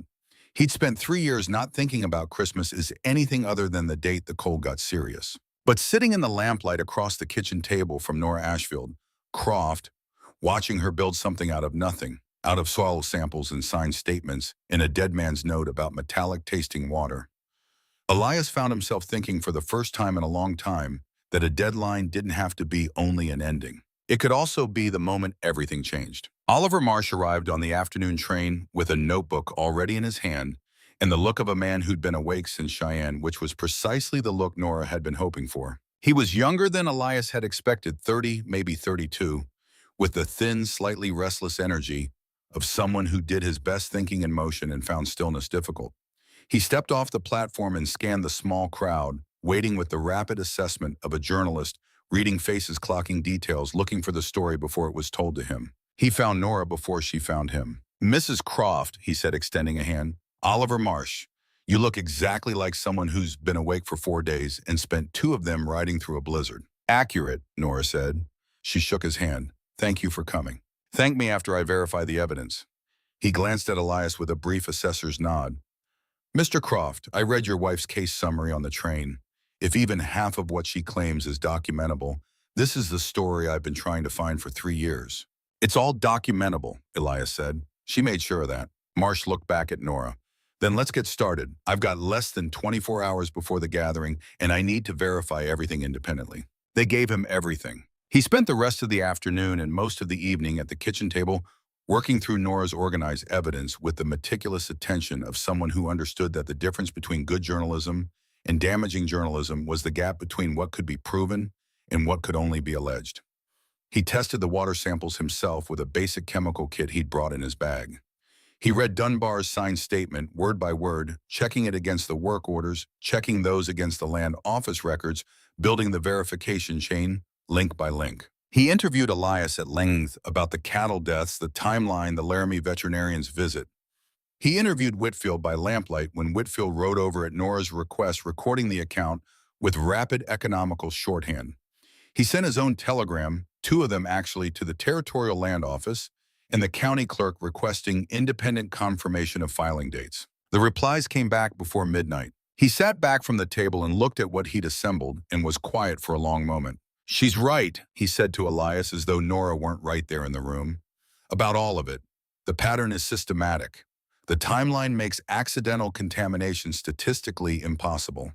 And these work orders, he held up Roy Dunbar's document. This signature is on file at the county clerk's office on 3 other business documents I've seen. It's authentic. I told you, Nora said. You did. He looked at her with something that was professional respect shading into something warmer. You built a better evidentiary case than most of the lawyers I've interviewed in my career, Mrs. Croft, and in 12 days. I had the data, she said. I just organized it. Nobody just organizes data like this. He closed his notebook. All right, here's what I can do. I write the article tonight, file it by wire to the leader at first light. It'll be in the morning edition day after tomorrow, which is Christmas Day. Every paper in the territory will have picked it up by the time the gathering happens tomorrow night. He met Nora's eyes. And I'll be at the gathering in person. If Hale tries to dismiss your evidence as the complaints of a desperate rancher, he'll be doing it in front of a reporter who's independently verified every claim. That's what we need, Nora said. There's a risk, Marsh said. You know that. I know that. Hale's a man with significant political capital. He'll use it. He may have the sheriff in his pocket. I don't know enough about local arrangements to say. And if he moves against you legally before the investigation is launched, he moves against us anyway, Nora said. The foreclosure is in 2 days. We're already at the bottom of the slope. The only variable left is whether we fall alone or whether we take him with us. She looked at Marsh steadily. Print the article. Be at the gathering. That's all I'm asking. Marsh looked at her for a moment. Then he opened his notebook again. Tell me everything again, he said. Start to finish. I want it in your words. The morning of Christmas Eve arrived gray and silent and carrying the particular weight of days that matter. Elias woke before dawn to find Nora at the kitchen table with coffee she'd made an hour ago. Now cold, her journal open, but her pen still. She was looking at the wall. Not at anything on the wall, just the middle distance that people look into when they're somewhere else entirely. He put new coffee on. She came back from wherever she'd been. Couldn't sleep, she said. I know. He set a cup in front of her. It's all right. Is it? She wrapped her hands around the cup. We've done everything I know how to do. Everything I thought of. The evidence is there. The witnesses are there. Marsh is there. She paused. And I still can't, she stopped. In Kansas, after the Price situation, I thought I would feel satisfied. The right outcome happened. The man went to prison. The ranchers got restitution. She looked at the table. But I kept thinking about the horses, what I couldn't get out, about the records Dr. Reed lost, about the fact that doing everything right still cost people who didn't deserve to pay. He sat down across from her. In the gray pre-dawn light, she looked different than she had in the urgent momentum of the past 2 weeks, not diminished, but more real. The certainty she moved through the world with, so reliable and steady, had its source in something that wasn't certainty at all. It was will.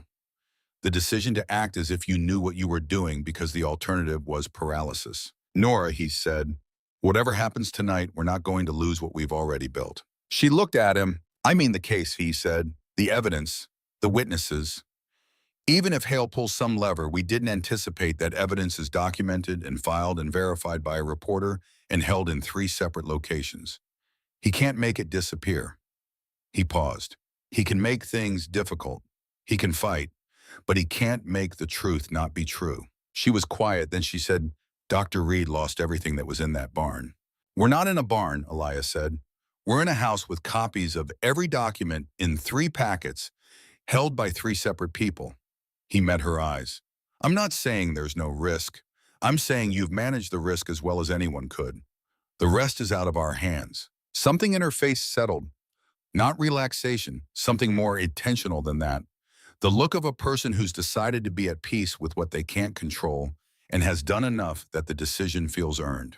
You're better at this than I expected, she said. Which part? The talking part. A very brief, very real smile.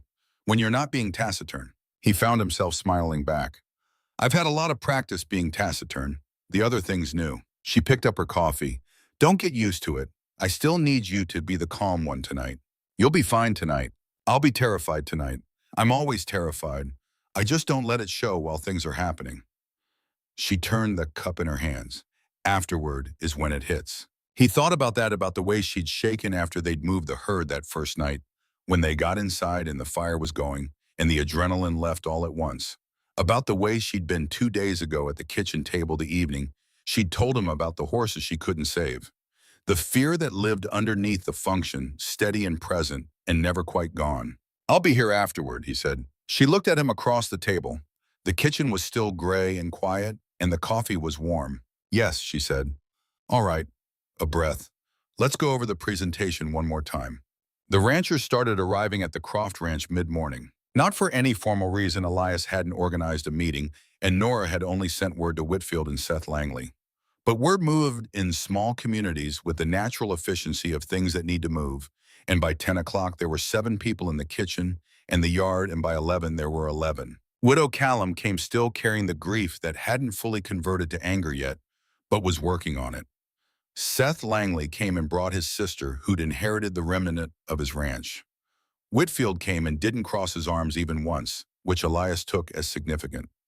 Two other ranchers Elias knew by face but not well, the Dearborn brothers who'd each lost stock this fall, came together on one horse and stood in the yard looking at the gathering with the cautious attention of men who'd been burned before and weren't eager to be burned again. Nora moved through all of them with the same flat, practical authority she brought to everything, explaining what they had, what they'd present, what she needed from each person in the room. She wasn't warming them up, she was briefing them, and they responded to that with the respect people extend to someone who treats them as capable of handling the truth. By noon, when Marsh arrived back from the Telegraph with confirmation that his article had filed and would be in the evening edition distributed across the territory tonight, there were 14 people in and around the Croft kitchen. "He knows," Whitfield said. He'd been into town that morning and come back looking like a man carrying something heavy. "Hale got word about the Telegraph to Cheyenne. He's been making calls since this morning, rode out to see the sheriff, went to the bank." He looked at Nora. "He's not going to come to the gathering and let you have the floor." "He'll come," Nora said. "How do you know?" "Because not coming is an admission." She folded her hands on the table. "Vernon Hale has spent 2 years building a reputation as a legitimate businessman. If he doesn't show up to the town's Christmas gathering when his name is about to be publicly connected to a fraud, it looks like flight. And Hale is too proud to flee." She looked around the room. "He'll come. He'll try to discredit the evidence before it can be presented, or shout over the presentation if he can't stop it, or have us removed by the sheriff if he can manage that.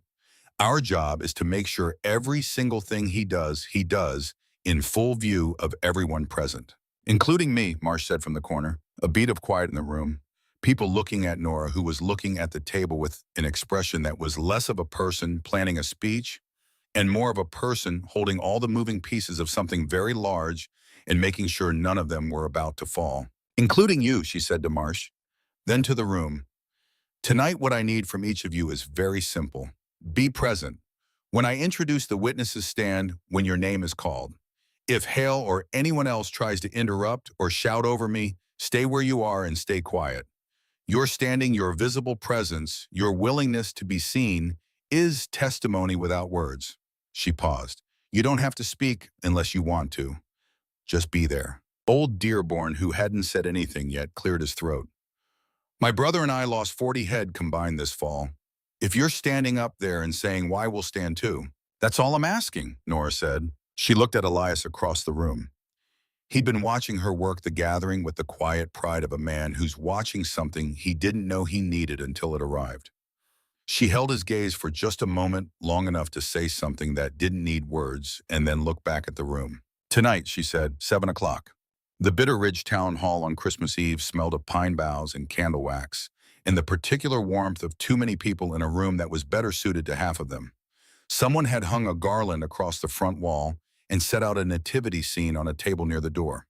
The punch bowl was attended by 3 women who seemed to have competing opinions about its strength. Children ran in patterns that made sense only to other children.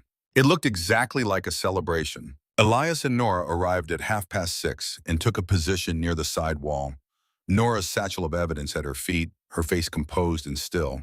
She changed into her second dress, the better one, the dark green that she'd worn precisely twice in the 2 weeks she'd been at the ranch, both times when she was going somewhere that required her to be taken seriously before she'd had a chance to open her mouth. She was scanning the room as they came in. Elias watched her do it, quick, systematic, the way she read terrain. "He's here," she said low, "far right near the council table." Elias looked. Vernon Hale stood with the mayor and 2 council members in the unhurried posture of a man who'd arrived somewhere he was supposed to own and was making sure everyone understood that. He was taller than Elias had remembered from the last time he'd been on the Croft property, or maybe it was just the room, the way authority fills space differently when there are witnesses.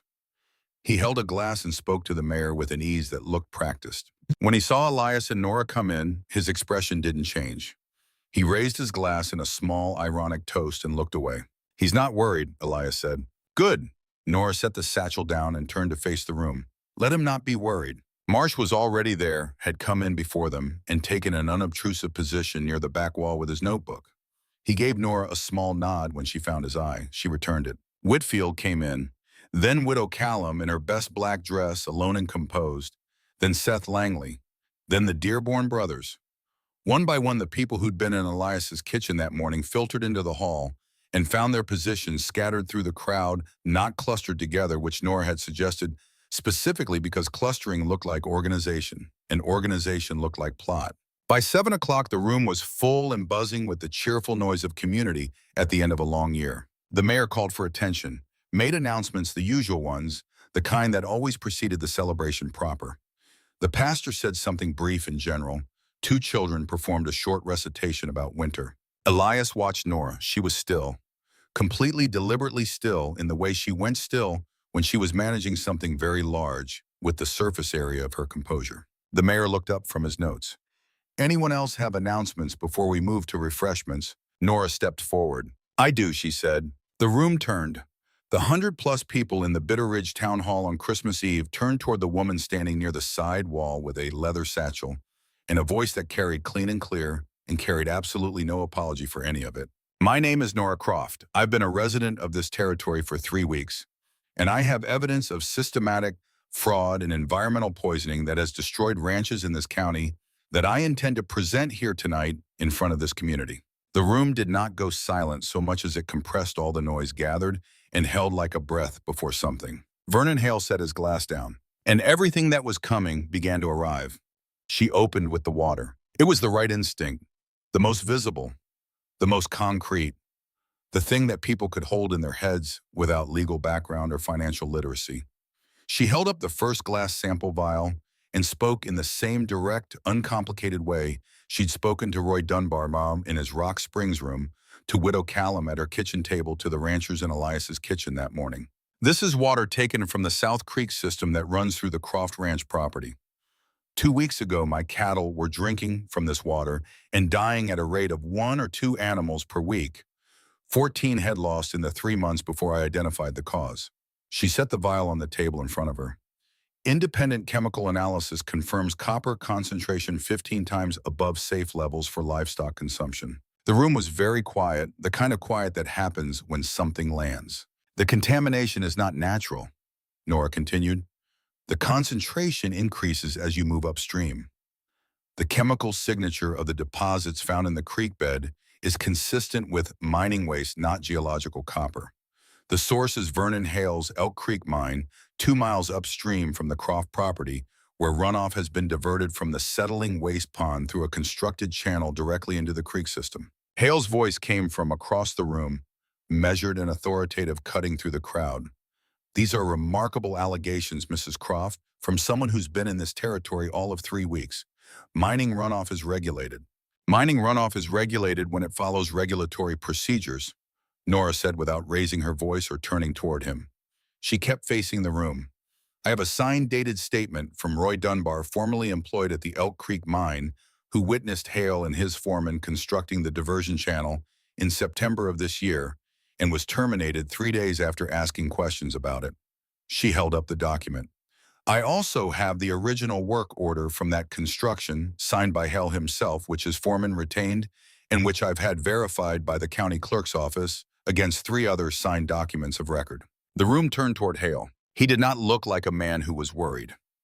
He looked like a man who had decided not to look worried, which was a different thing, and Elias, watching from his position near the wall, could see the difference. Wheeler's a drunk, Hale said. Fired for cause. His word against Dunbar, Nora corrected, Roy Dunbar. And his word, combined with a signed work order, combined with independent water analysis, combined with the testimony of 6 ranches affected by the same contamination on the same creek system, following the same pattern. She pulled out the next document from the satchel. Is not a dispute between one man and another. It is a documented pattern that I have assembled here for this community to review. She placed each document on the table as she referenced it. Systematic, patient, every piece in the order she'd planned. The Croft Ranch, the Whitfield Ranch. Whitfield stood as his name was called, his arms at his sides, his face giving nothing away except the fact of his presence. Widow Callum's property. The widow stood straight and still in her black dress. Seth Langley, who lost his ranch to foreclosure 6 months ago. Seth stood from his position near the back wall. The Dearborn brothers' combined loss of 40 head. Both men stood, and 3 additional properties in earlier stages, all showing the same water chemistry, all showing cattle illness beginning after Hale filed water diversion permits on the county record. 6 people standing, 6 families. The room was looking at them now and then back at Nora, and then back at Hale, and the story was writing itself on the air of the room without anyone having to spell it out. These cattle were collateral on loans held by Hale's bank, Nora said. When the animals began dying poisoned by Hale's runoff, the collateral was devalued. The bank used devalued collateral as grounds to accelerate foreclosure proceedings. She met the room's eyes moving slowly from face to face, not rushing, letting each person receive it. Vernon Hale poisoned these people's water supply. He waited for their livestock to die. Then he bought their land at foreclosure prices. She paused. He did it to 6 ranches. He intended to do it to more. Hale stepped forward. The 2 men who'd ridden with him on his first visit to the Croft Ranch moved with him, the muscle, the suggestion of what happened to people who cause problems. The sheriff standing near the back of the room shifted his weight. "This is fabrication," Hale said. His voice was still controlled, but something under it had changed, pitch higher, tighter, the sound of a mechanism under stress. "This woman has been in Wyoming territory for 3 weeks, has no standing in this community, and has clearly made it her project to destroy a man's reputation with forged documents and paid witnesses." He turned to the mayor. "I'd like her removed from the floor." "On what grounds?" the mayor said. He looked genuinely pained about the whole situation, but he also looked, and Elias noticed this, with something like gratitude, like a man who understood that what was happening in front of him was real, and that being on the wrong side of it had consequences. "She's making false accusations. She's presenting documented evidence at a public gathering," Marsh said from the back of the room. He hadn't moved from his position. His notebook was open. "Oliver Marsh, Cheyenne Daily Leader. I've spent the past 24 hours independently verifying Mrs. Croft's evidence. The water samples, the land records, the witness testimony. My article runs in tomorrow's edition.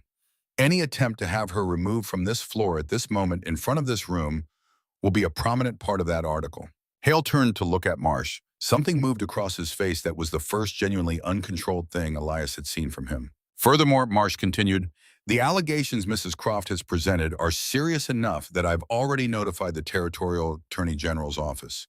They will be in contact with the appropriate county authorities tomorrow morning." "You did what?" Hale's voice lost its control for one word, and then found it again, but the word had escaped, and everyone in the room had heard it. "I did my job," Marsh said. "The same job Mrs. Croft has been doing for 3 weeks." Nora spoke into the space Marsh's words opened up. "I am formally requesting a territorial investigation into the Elk Creek Mine's water management practices and into the foreclosure proceedings initiated by First Territorial Bank over the past 18 months. I am submitting 1 complete evidence packet to the territorial judge, 1 to the mayor, and 1 to the Cheyenne Daily Leader." She had them already prepared, 3 manila envelopes, each marked in her careful handwriting, which she set on the table with the deliberate finality of something that couldn't be unsaid. "These are matters of public record and public accountability. I ask this community to bear witness." The room had been watching her for the past 10 minutes with the focused attention of people who understood that something real was happening, and Elias standing near the wall, watching the faces around him shift from confused to attentive to something that was beginning to look like anger. Real and clean and appropriate, felt the room tip. Hale felt it too. He moved through the crowd toward Nora with the controlled force of a man who decided that if he couldn't stop the avalanche, he was going to outrun it. And Elias moved without thinking, shoulder between them, physical and certain. "Move, Croft." No, it was the simplest possible word. Elias hadn't planned it. It came out of the same part of him that had stood in the doorway of his own kitchen while Hale explained his terms and understood in his body rather than his mind that some things you don't negotiate.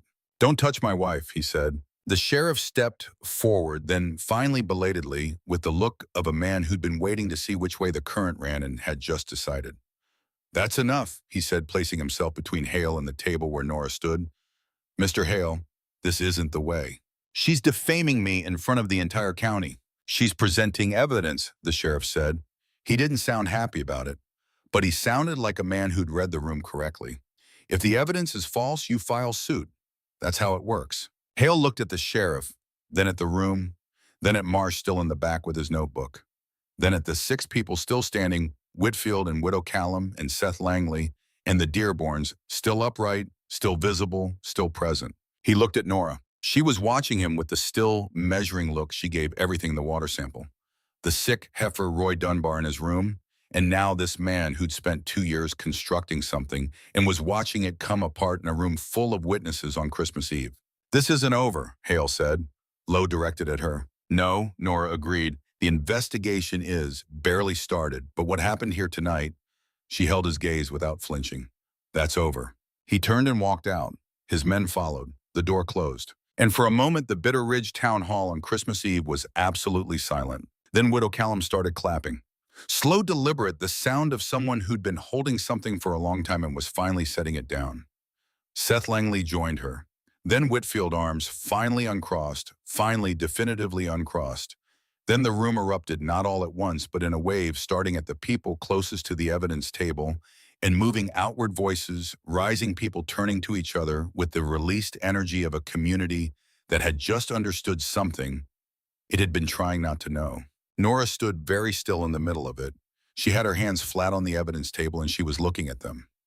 Her face did something complicated. Elias came to her. "Nora." She looked up. Her eyes were bright in a way they hadn't been before. Not wet, not quite, but close. "It worked," he said. "It worked," she said. The words seemed to cost her something. The effort of believing it, the effort of stopping the part of her that was already scanning for the next problem. He took her hand. She let him. Marsh appeared at her elbow with his notebook. "I need 5 minutes with you before I wire the final version," he said, and then looked at their joined hands and added with the perception of a journalist who notices things later. "I'll get 5 minutes later." He moved away. Seth Langley came to shake Nora's hand, then Whitfield, then the Dearborn brothers, then a dozen people Elias barely knew who'd been watching the ranch system collapse for 2 years and had apparently been looking without knowing it for exactly this, a reason to believe it could be stopped. Through it all, Nora received them with the same directness she brought to everything, but with something warmer underneath it now. The armor still in place, but worn differently. The way armor is worn when you've come through a battle and discovered that it held. The mayor appeared at her elbow last of all. He looked like a man who'd made up his mind about something difficult and wanted to get it said before he could unmake it. "Mrs. Croft," he said, "on behalf of the town, I'll forward your evidence to the territorial judge first thing tomorrow morning, with my personal endorsement of the investigation." He paused. "I should have seen this sooner." "You see it now," Nora said. "That's what matters." He nodded once, took one of the evidence envelopes, and went to find the punch bowl, looking like a man who felt he'd earned it. Elias kept hold of her hand through all of it. When the last person had moved away and the room was beginning to settle into something more closely resembling the celebration it had meant to be, he looked at her. "You're shaking," he said. "I told you it hits afterward. Come on." He gathered the satchel with his free hand. "Let's go home." She nodded. Just once, without argument, which was how he knew better than anything else she might have said how much the past 3 weeks had cost her. They stepped out into the Christmas Eve cold together.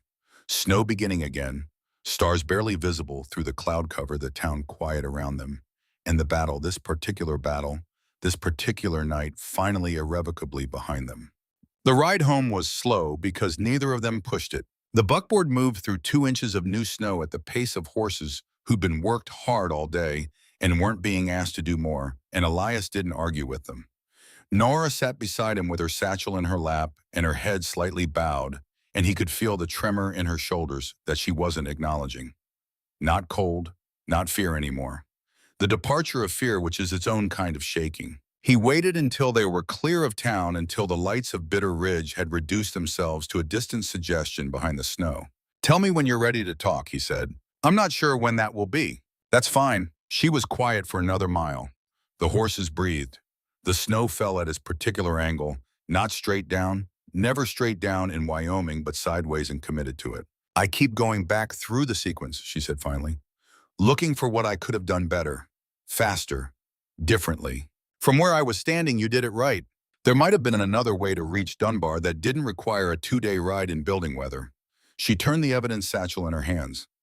"I could have sent a letter first, established contact before appearing in person, lower risk. And if he'd said no to the letter, we'd have lost 3 days. Possibly." "Nora," he glanced at her, "you just stood in a room full of people and dismantled a man who's been getting away with this for 2 years. Can you let yourself have that for 5 minutes before you start finding the things you did wrong?" She was quiet for a long moment. He threatened us, she said, before he left. Did you hear it? I heard it. Men like that, when they make threats publicly and then can't follow through, sometimes they escalate privately. She looked at the dark road ahead. I've been thinking about what form that might take. Marsh's article runs tomorrow. The Territorial Attorney General's office has been notified. The judge has an evidence packet. He kept his eyes on the horses. There's no quiet way for him to escalate now. Every move he makes is visible. Assuming the Attorney General acts, he'll act. A territorial Attorney General who ignores a fraud case this documented with this much press attention. He let that trail off. He'll act. She thought about it. You're probably right. I know I'm right. He paused. You've spent 3 weeks being the one who knows things. Let me know something for 5 minutes. Another silence. This one had a different quality to it. All right, she said. There was something tentative in it, but real. All right. They rode the last 3 miles in a quiet that had lost its tension, still charged, but with something other than fear. Elias found himself thinking not for the first time about the 42-cent telegram that had started all of this, about the version of this moment he'd imagined when he sent it, which had been no version at all because he hadn't been able to imagine past the immediate problem, hadn't been able to see around the corner of his own desperation. And then what arrived was this. They found the North pasture herd clustered peacefully in the shelter of the rock shelf, coats thick and heads up, eyes bright in the lamplight when Elias checked on them. The improvement over the past 2 weeks was undeniable, and animals that had been stumbling and hollow were filling out, moving with purpose, displaying the specific aliveness of creatures that have been given back what was being taken from them. Nora stood at the fence for a moment looking at them. Her face did the thing it did sometimes. The thing that wasn't softness exactly, but the acknowledgement of it, the decision to allow it. They're going to be fine, she said, because of you, because of the tonic and the clean water, and moving them in time. She paused. And because you trusted me when I said to move them. At 3 in the morning in a blizzard. Yes. A small sound that was the closest thing to a laugh she'd allowed herself all evening. That too. He latched the pasture gate and they walked back toward the house. The lamp in the kitchen window made a yellow square of warmth against the blue dark night, and it looked, Elias thought, less like the light of a place that was failing and more like the light of a place that had decided to keep going. Inside, Nora put water on for coffee and then stood at the kitchen table with her hands on the back of a chair and didn't sit. He waited.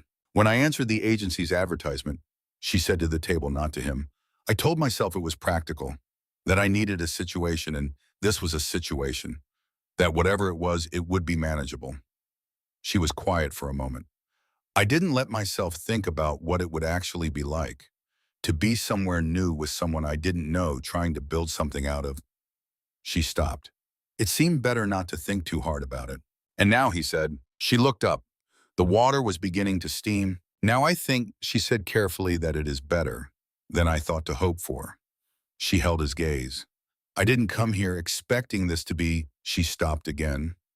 Chose again. I came here expecting function, coexistence, practical alliance. That was already more than I'd had. And it turned into something else. Yes, she said it simply. It did. He came around the table and stood close to her. Not touching, just close the way you stand near something you're trying not to break by reaching for it too fast. Nora, he said, I sent for a wife because I was drowning. I told myself that was all I needed, just another pair of hands, just someone to share the work. He looked at her. I had no idea what I was going to receive. Neither did I, she said. What I was going to give. The water was boiling now, steam rising from the pot, the only sound in the kitchen. I want to know all of it, he said. Not just the livestock medicine, not just the legal strategy, all of it. The 6 years with Dr. Reed, the Missouri arrangement that failed, the fire in Kansas, all of it. She looked at him for a long moment with those assessing eyes that had cataloged everything they'd landed on since the moment she stepped off the stage. The heifer, the water, Dunbar's room, Hale's face, the room full of ranchers turning to see who was standing. She was looking at him now, and this time she wasn't cataloging. She was choosing. The water's boiled, she said. I know. She made the coffee. He sat down. She sat across from him and wrapped her hands around her cup and began to talk. Really talk, not the functional information exchange of the past 2 weeks, but the other kind, the kind that costs something, the kind that's the beginning of something rather than the summary of what's already happened. She talked until the coffee was cold and started again. Elias talked too about Margaret, about the ranch, about his father, and the particular weight of inheriting a place someone else built with their hands. About the 3 years of slow losing after Margaret died, and how losing small things one by one is a different kind of grief than losing everything at once. Outside, the snow fell and stopped and fell again, and the cattle were quiet in the north pasture, and the lamp burned on. At some point, well past midnight, she said, "We should sleep." "Probably," he agreed. Neither of them moved for another quarter of an hour. "I don't know how to do this well," she said. She stopped. Being someone's, in the way that actually means something. I've been necessary to people. I've been useful. That I know how to do. "You're more than useful to me," he said. "You've been that since the first day, but it's not." He searched for the word. "It's not only that." She looked at her hands around the cup. "I know," she said quietly. "I'm beginning to understand that." He reached across the table and covered her hands with his. Not a dramatic gesture, just the placement of one hand on two others, the acknowledgement of something that didn't need announcing. She turned her hand over and held his. They sat like that for a while in the quiet kitchen, in the after of everything, two people who had come to this table from desperation and discovered something they hadn't been promised and wouldn't have thought to ask for. "Tomorrow," she said finally. "Tomorrow," he agreed. "Tomorrow will be whatever it is, we'll handle it." "Together," he said. She looked at him. And this time there was no rearranging of her expression, no management of what showed on her face. Just the thing itself, present and unguarded, which was the most remarkable thing he'd seen from her yet, and that included everything that had happened in the Bitter Ridge town hall. "Together," she said. She let go of his hand and stood. "Good night, Elias." "Good night, Nora." She went to the bedroom. He sat for another few minutes in the quiet kitchen, looking at the lamp. Then he banked the fire and went to bed. He slept better than he had in 3 years. Christmas Day came in quiet. Elias woke to the smell of coffee and the sound of someone moving in the kitchen with the particular efficiency of a person who'd been up for a while and had decided to let the other person sleep.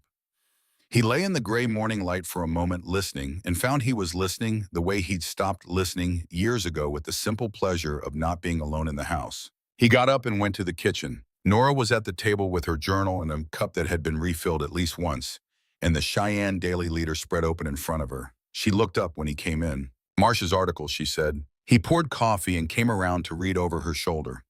The article was above the fold, front page, 4 columns. The headline read, "Territorial Fraud, Alleged Bitter Ridge Banker Accused of Systematic Water Poisoning and Land Acquisition Scheme." Below it, in smaller type, 6 ranches affected, evidence presented to public gathering. Attorney General notified. Elias read the first 3 paragraphs, standing up, then pulled a chair around and read the rest sitting down. Marsh had written it clean and factual and devastating. Every claim, sourced every document, referenced every witness, naming with their statement, summarized accurately. Dunbar's testimony, the work orders, the water analysis, the pattern of foreclosures, the scene in the town hall, Hale's attempted dismissal, the witnesses standing, the Attorney General notification written not as drama, but as record, which made it more damning than drama would have. "He's good," Elias said. "He's very good." Nora turned the page. There's a sidebar with the evidence summary, reproduced from my documentation. She sounded both satisfied and rueful. "He could have warned me he was going to reprint it verbatim." "Would you have changed anything?" She thought about it. "No." "Then it doesn't matter." He finished the article. "How many papers will have picked this up?" "Regional papers across Wyoming territory, probably Idaho, possibly Colorado. Marsh's work travels." She folded the newspaper carefully. "More importantly, the members of the territorial legislature read the leader, and the governor's office." She set the folded paper aside. "Hale can appeal to his connections all he likes, but his connections are now reading about him over their Christmas breakfast." From outside came the sound of a horse approaching.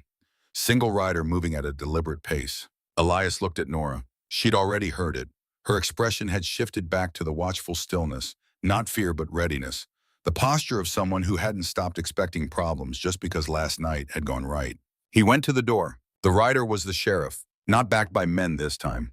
Not Hale's hired muscle behind him. Just the sheriff, alone on his gray horse, looking like a man who'd made a decision before he'd fully finished arguing with himself about it. "Merry Christmas," the sheriff said, from the saddle. He didn't sound particularly merry. "Sheriff," Elias said, "I've got something for you and your wife, from the mayor." He reached into his coat and produced an envelope. And from myself, I suppose, though I'm not putting that in writing. Elias took the envelope. The sheriff looked at some point above Elias's shoulder. I've known Vernon Hale for 14 years, the sheriff said. Done business with him. Borrowed money from his bank when my roof needed replacing. A pause. Didn't know what I was looking at with the ranches. Didn't ask the right questions. Another pause. Your wife asked the right questions. Elias waited. Attorney General's office will be in Bitter Ridge day after tomorrow, the sheriff said. I'll cooperate fully.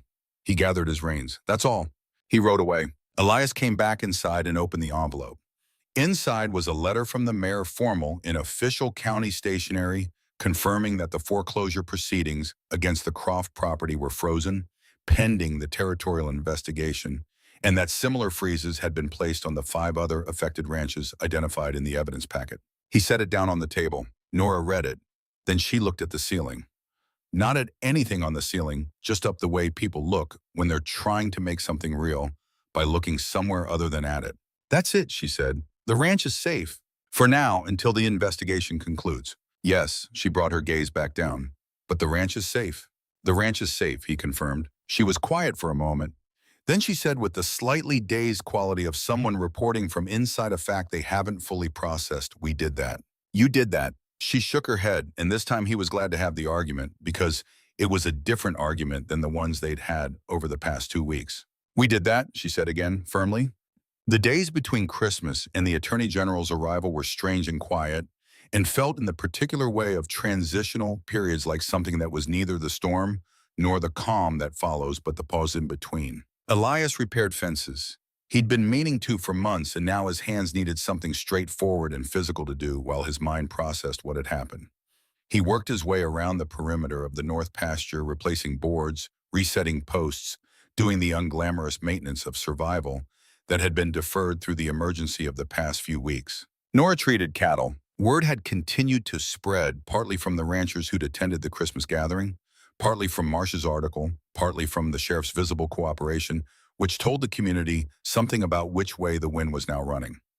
Ranchers started arriving at the Croft property with sick animals, some of them tentative about it, some of them direct, all of them carrying the particular combination of desperation and hope that Elias had been carrying himself 3 weeks ago. She turned no one away. He watched her work from the fence line one afternoon, a rancher named Cole, who'd ridden 2 hours with a heifer showing early copper symptoms, Nora moving around the animal with the focused economical attention that was her natural mode, explaining what she was doing and why as she did it. Cole watched with the expression of a man receiving something he hadn't expected to be offered. When Nora was done and the heifer was dosed, and Nora had taken a water sample from Cole's creek for testing, Cole held his hat in both hands and asked what he owed her. What can you afford? Nora said. Cole named a figure that was approximately a third of what any veterinarian would have charged, and clearly more than he was comfortable parting with. 1/3 of that, Nora said, and if your neighbors are having similar problems, tell them to come. Cole rode away looking like a man who'd expected to be charged more for kindness and wasn't sure what to make of getting less. Elias came in from the fence line as the sun was going down and found Nora in the kitchen making notes on the Cole heifer's presentation. You're going to build a practice, he said. I already have one. She kept writing, 12 ranches in 3 weeks. It's a practice by any reasonable definition. I mean formally, with rates and records and I don't know a shingle. She set her pen down and looked at him with the expression she wore when she was considering something she hadn't quite let herself consider yet. I've been thinking about it, she said. And what? I've been thinking about the women. She turned the journal. 3 of the ranchers who came this week, their wives were watching while I worked. Not just watching, asking questions. Technical questions, better questions than the men in some cases. She paused. Dr. Reed didn't apprentice women. Said it wasn't practical, that nobody would hire a woman veterinarian, that the ranches wouldn't trust her, that the livestock community wasn't ready. She looked at Elias. I thought he was right. And now, Widow Callum asked me yesterday if I'd teach her the basic diagnostic procedures. Said she'd rather know than not know, and that she was tired of being at the mercy of what someone else decided to tell her. She picked the pen back up. If even some of what I know can be passed on, if there are women in this territory who could treat livestock on their own operations, who don't have to wait for a practitioner to come and charge them money, they don't have. That's a school, Elias said. It's a network, she corrected, which is better than a school. Schools are buildings. Networks are people, and people move and teach what they know to other people. She wrote something in her journal. It's preliminary. I haven't worked out how it functions practically, but the idea is good, Elias said. The idea is good. She looked at him over the journal. Something in her expression was careful and new, the look of a person who'd gotten used to having their ideas diminished and was still recalibrating to a situation where that wasn't happening. You mean that? Every word. He sat down across from her. You said something the first day about wanting somewhere that what you know could become useful. Not just on this ranch, actually useful. He met her eyes. This is that. And then she was quiet. Yes, she said, this is that. The Attorney General's man arrived on the 27th as promised. His name was Thornton, and he was thin and precise and had the manner of a man who'd seen a great deal of fraud in his career and had stopped finding it surprising without stopping finding it offensive. He set up at the county courthouse and worked through Nora's evidence packet with the systematic attention of someone who's looking not for the first interesting thing but for the last possible weakness. He found none. He sent a deputy to the Elk Creek mine with a warrant to examine the drainage systems. The deputy came back 2 days later with photographs and measurements and a soil sample analysis that confirmed to the degree that a government analysis can confirm everything Nora's independent work had indicated. He interviewed Dunbar. He interviewed Whitfield and Widow Callum. He interviewed Seth Langley, who gave his account with the flat-stripped precision of a man who'd been waiting 6 months to give it officially. He interviewed Nora for 4 hours. At the end of the 4th hour, he looked up from his notes and said, Mrs. Croft, I've been doing this work for 11 years. I've seen fraud cases built by lawyers with teams and resources and months of preparation. He gathered his papers. This is exceptional work. I had good information, Nora said. You had information and you knew what to do with it. He closed the folder. The criminal referral is going to move quickly. Hale's assets are frozen as of this morning. The foreclosure proceedings are dismissed entirely, not frozen dismissed. He paused. All 6 ranches. Nora looked at her hands on the table. The debt restructuring will be handled by the Territorial Bank Oversight Office. You'll still owe money, it doesn't make the loans disappear, but the terms will be reasonable and the timeline will be humane. He stood. My office will be in contact. He left. Nora sat alone in the county courthouse for a few minutes after he went. Elias had been outside in the hall respecting the formal nature of the interview, and when she came out, she looked like someone who'd run a very long race and had just crossed the finish line and was discovering that crossing the finish line was less triumphant and more simply exhausted than they'd imagined. Done, he said. Done, she said. He offered his arm. She took it the first time she'd taken something that wasn't strictly necessary, the first time she'd accepted an offering that wasn't functional. He felt it as the significant thing it was and said nothing about it. They walked out into the January cold together. The weeks that followed had a different texture than any that had come before them. Not easy. Nothing about running a Wyoming ranch in winter is easy, and the debt restructuring required careful management, and Nora's growing consultation practice required time and organization, and there were more mornings than not when the temperature dropped below 0 and stayed there, and both of them were out before light doing the work that couldn't wait.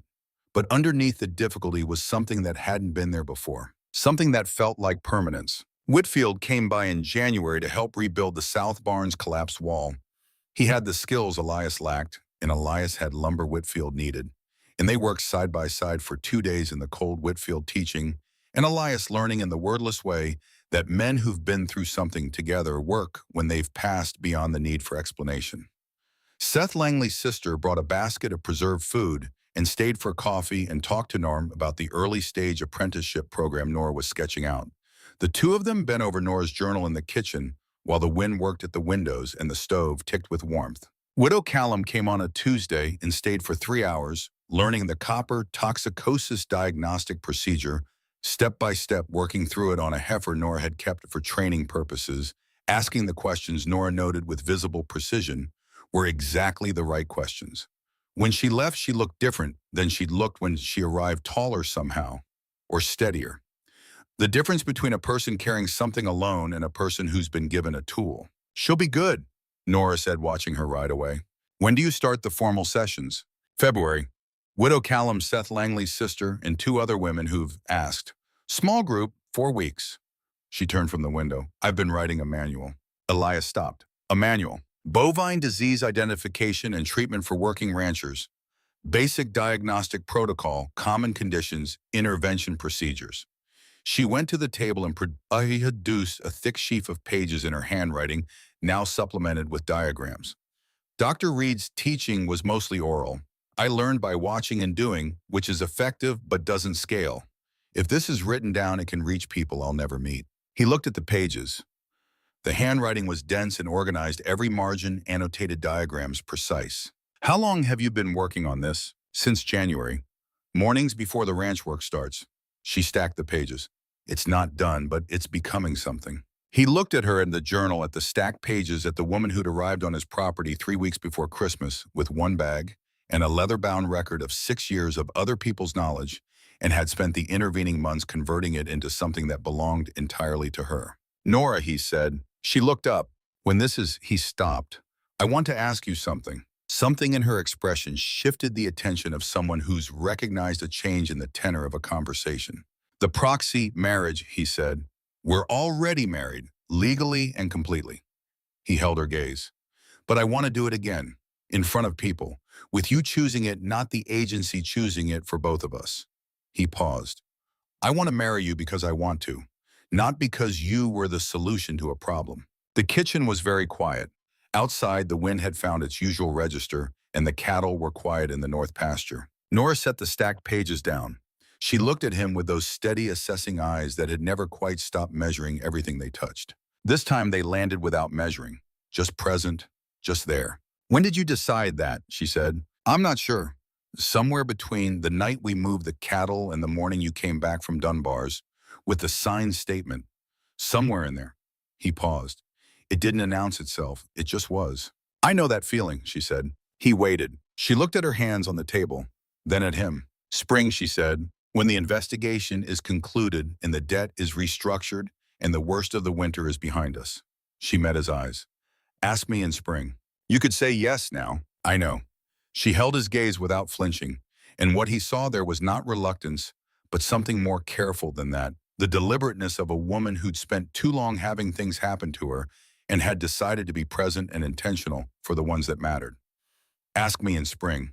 I want to say yes when everything is real. Not while we're still in the middle of the emergency. He nodded slowly. He understood that. Spring, he said. Spring, she agreed. She picked up her pen and returned to the manual. He went back to the fence line.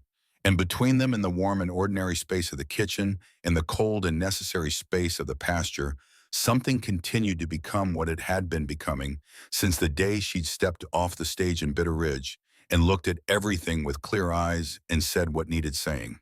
February came in with a particular savagery that the old-timers in Bitter Ridge called characteristic and the rest of the territory called cruel. 3 days of temperatures that dropped past the thermometer's capacity to measure wind, that found new angles of attack and pursued them with conviction, snow that fell and then fell again, as though it had been making up for lost time. The ranch held. The north pasture herd was 81 head, by then 6 animals purchased at the Laramie winter sale with money from Nora's consultation fees, the rest the survivors of the contamination now fully recovered and showing the particular vigor of animals that had been given back their strength. The new South Barn wall Whitfield had helped rebuild stood against the February wind with the resolute solidity of good work done correctly, and the fences were right and the creek beds were right, and the house was warm. Inside it, the apprenticeship had begun. Nora held the first formal session on the first Thursday of February 4.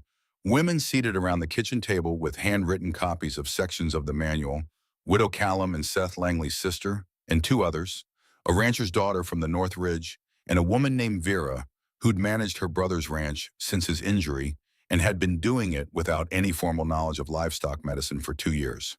They were attentive in the way that people are attentive when they're learning something they know they needed a long time ago, not politely, not deferentially, but with the focused, practical hunger of someone who intends to use what they learn. Elias came in for coffee at mid-morning and found 5 women bent over diagrams of bovine anatomy with the absorbed concentration of students who'd forgotten they were supposed to feel uncertain, Nora's voice moving through an explanation of how to distinguish copper toxicosis from other nutritional deficiencies by the specific presentation of gum discoloration. He poured coffee as quietly as possible and left. In the afternoon, they moved to the barn and worked with the heifer Nora had kept for demonstration purposes.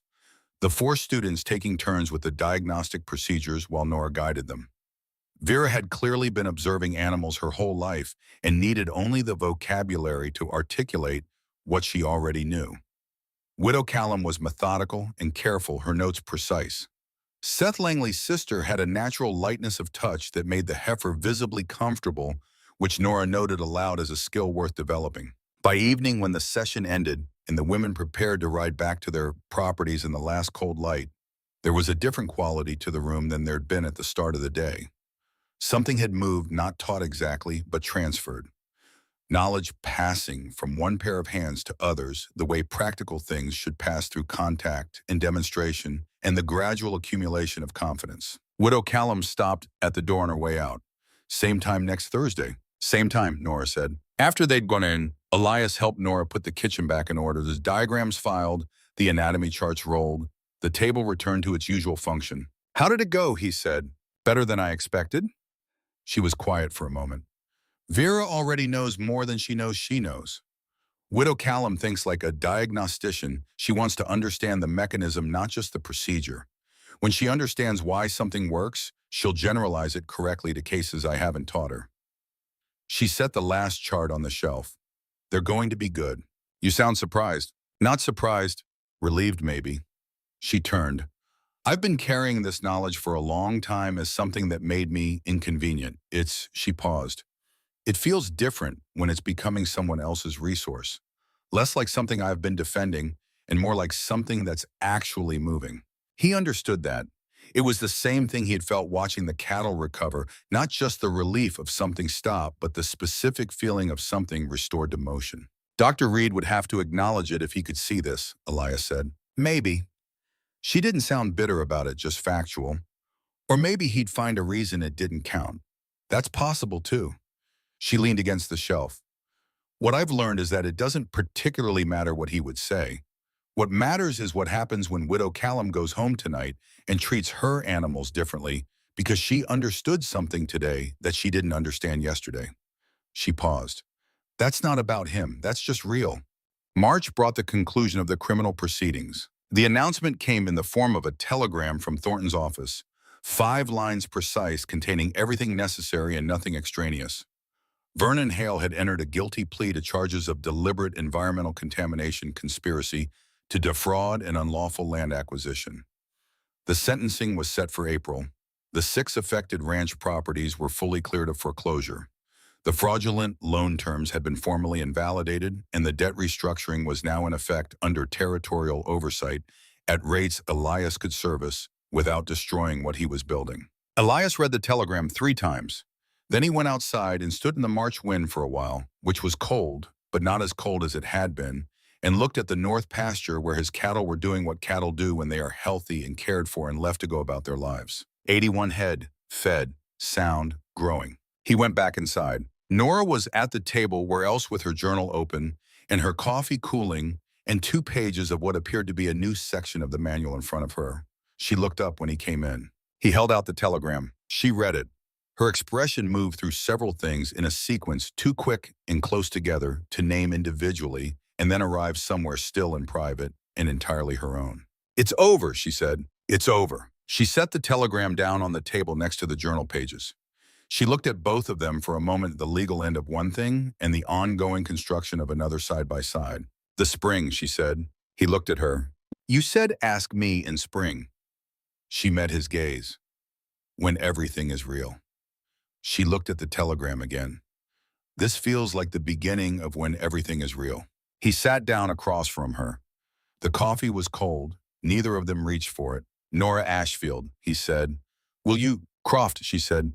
I'm already Nora Croft. You're asking me to be it again on purpose in front of people. Something moved across her face that had warmth in it, unmistakable warmth. Yes, she said before he finished the sentence. Yes. They looked at each other across the kitchen table. 2 people who'd come to this moment from the most impractical possible beginning, 42-cent telegram, sent in desperation, an agency advertisement answered from necessity, and arrived here anyway at something that had nothing impractical about it anymore. Something very ordinary and very permanent, which is what the best things become if you're patient with them. Spring, he said. Sunday, she said. Whatever Sunday in April, the weather is reliable. Keep it simple. I don't want a performance. Simple, he agreed. She picked up her pen and returned to the manual. He refilled the coffee, both cups warm, and sat back down at the table. They worked in silence on opposite sides of it, and it was, Elias thought about, as close to perfect as a morning could get.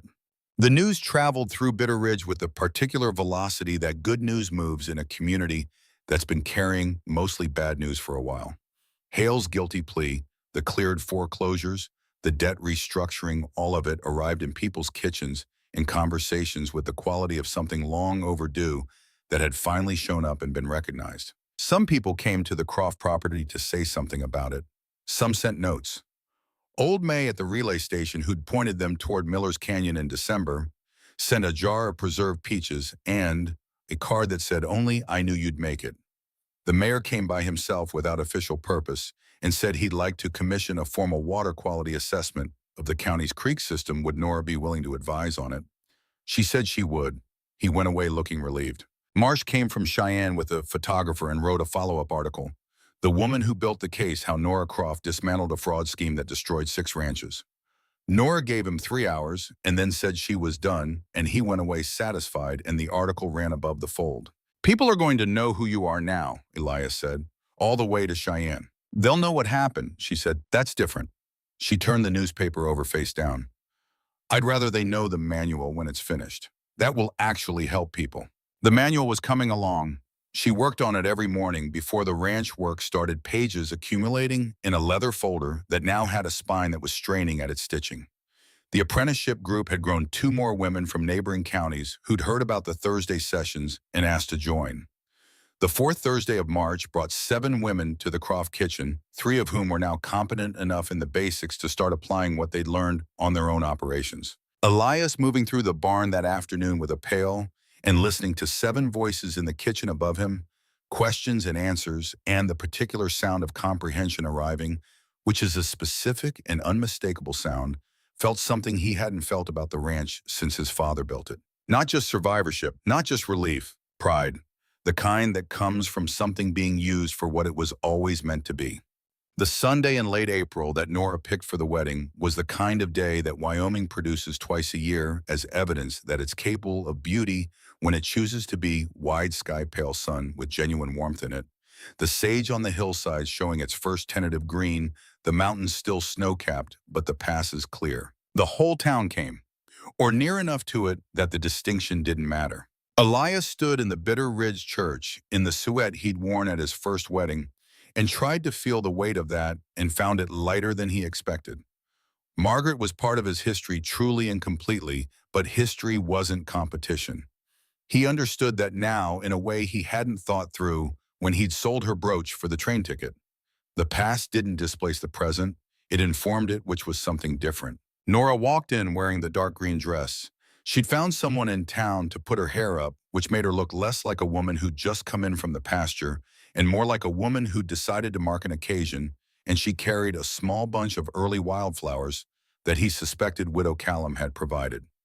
She walked without ceremony, without drama, with the same direct and purposeful stride that had crossed his pasture in December, tasting water from his dying creek. She stood beside him. The pastor kept it short as requested. "Do you, Elias Croft, take Nora Ashfield Croft as your wife, chosen freely and with full knowledge of who she is and what she brings?" "I do," Elias said. "Do you, Nora Ashfield Croft, take Elias Croft as your husband, chosen freely, with your eyes open and your own will entire?" Nora looked at him, not at the pastor, not at the crowd of faces turned toward her, at him directly and completely.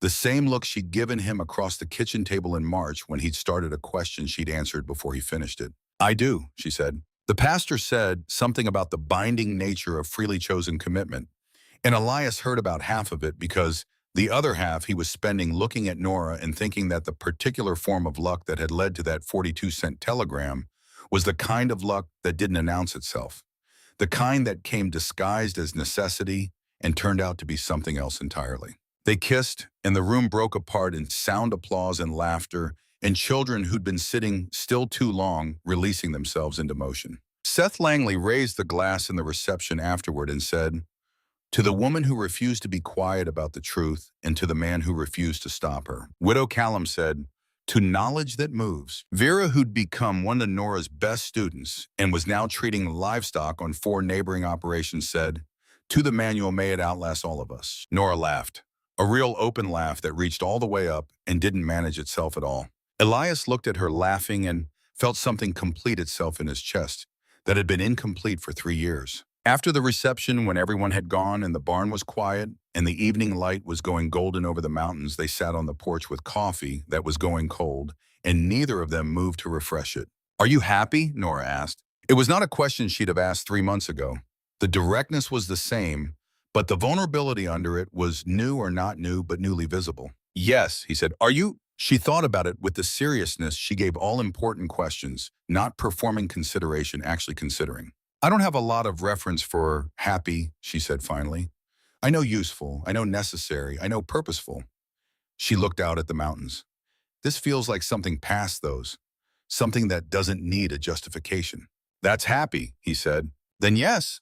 She said it simply as a fact she'd just confirmed. Yes, I am. The evening settled around them, wide and quiet and cold enough to need a coat, but not cold enough to go inside yet, and the cattle were sound in the pasture, and the manual was on the kitchen table, waiting for tomorrow morning, and the Thursday group would be back next week, and the debt was being serviced at terms they could meet, and the ranch that Elias's father had built with a mule and a mallet, and 30 years of stubborn optimism, was still standing. Still standing, and something more than that, alive. A week after the wedding, a letter arrived from Dr. Olin Reed. It was addressed to Mrs. Nora Ashfield Notcroft, which suggested he'd only just heard about the marriage, or had chosen not to acknowledge it, and postmarked from Laramie, where his practice circuit apparently now ended. Nora read it at the kitchen table with her coffee and her particular stillness, and when she finished, she set it face down on the table. Elias didn't ask. He watched her and waited. He read Marcia's article, she said finally, the February one, about the case. What does he say? She turned the letter over, looked at it. That he's proud of what I accomplished, that the work I've done in this territory reflects well on the knowledge he gave me. A pause. That he hopes I've found a situation that allows me to continue applying that knowledge in the way it was intended, meaning in support of a husband's ranch operation. The kitchen was quiet for a moment. He didn't read carefully, Elias said. No. She folded the letter and set it aside. He read what he expected to read. She picked up her pen. I'm going to send him a copy of the manual when it's done, with the apprenticeship roster attached. And say what? She thought about it. Nothing, she said. The work will say it. She returned to the morning's pages. The work always says it better than I do anyway. He refilled her coffee without being asked, and she thanked him without looking up, and the morning continued with the pleasant ordinariness of a life that had found its footing. He went to the door, pulled on his coat, and stopped. Nora, she looked up. Whatever he taught you, Elias said, it got here, and what you've done with it, that's entirely yours. He held her gaze. I just want you to know I see the difference. She looked at him for a moment. Something in her face was quiet and real, and entirely without the management she'd worn it with for most of the months he'd known her. Thank you, she said. Simple and direct, no performance in it. He went out to the pasture. She went back to the manual, and the morning light moved across the kitchen table in its patient, unhurried way, catching the edges of pages that were becoming something one line at a time. The sentencing of Vernon Hale happened on a Thursday in April, which meant Nora had to postpone the apprenticeship session by 1 day, which she noted in her journal, with the same practical matter-of-factness she brought to scheduling conflicts of any kind.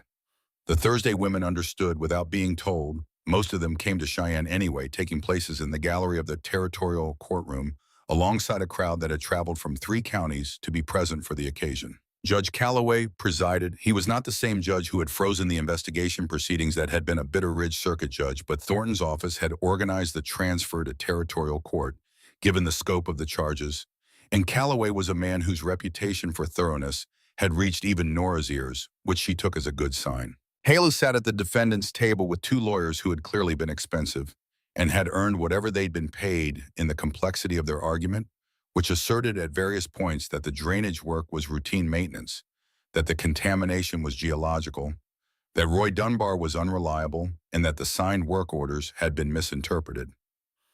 It was a creditable defense in the abstract, in the face of what Thornton's investigation had assembled, Water samples, soil analysis, eyewitness testimony, the original work orders cross-referenced with county records, the pattern across 6 ranches. It was a creditable defense arguing against a wall. Calloway sentenced Hale to 5 years imprisonment on the fraud and conspiracy counts with an additional term suspended pending restitution payments to all 6 affected ranches. The restitution numbers were specific and substantial, calculated from the fair market value of the cattle, lost the economic impact of the foreclosure proceedings, and the cost of remediation for the creek systems. When the gavel came down, the gallery produced a sound that was not quite applause. The bailiff's expression made clear that applause was not going to be permitted, but was something with all the same energy as applause compressed into a communal exhale and the rustle of 40 people simultaneously settling back into their chairs. Elias looked at Nora. She was looking at the front of the room, not at Hale being led away, not at the lawyers gathering their papers, but at some middle point that probably wasn't anything in the room at all. Her hands were folded in her lap. Her face was still. Nora, she came back. Yes, it's done. She nodded slowly. It's done. She looked at her hands. I keep thinking about the horses. He knew. She told him about them in enough detail over enough evenings that he'd come to know them as a presence in the story of her life, the 12 animals she couldn't get out of Dr. Reed's barn before the fire took them the weight she'd carried out of Kansas and brought here, and still carried lighter now, but present. This isn't Kansas, he said. No. She unclenched her hands. Nobody burned anything down. The evidence held. The outcome was... She paused. The outcome was what evidence deserves when it's handled correctly. She looked at him. I didn't know if I'd ever get to see that. Now you have. Now I have. She looked around the gallery at Whitfield, who'd made the trip, at Widow Callum in her best dress, at Seth Langley, who'd been in the building since before the doors opened and was now standing near the wall with his arms crossed and his face doing something that wasn't quite crying, but was in that territory. She looked at all of it. Let's go home, she said. They went home.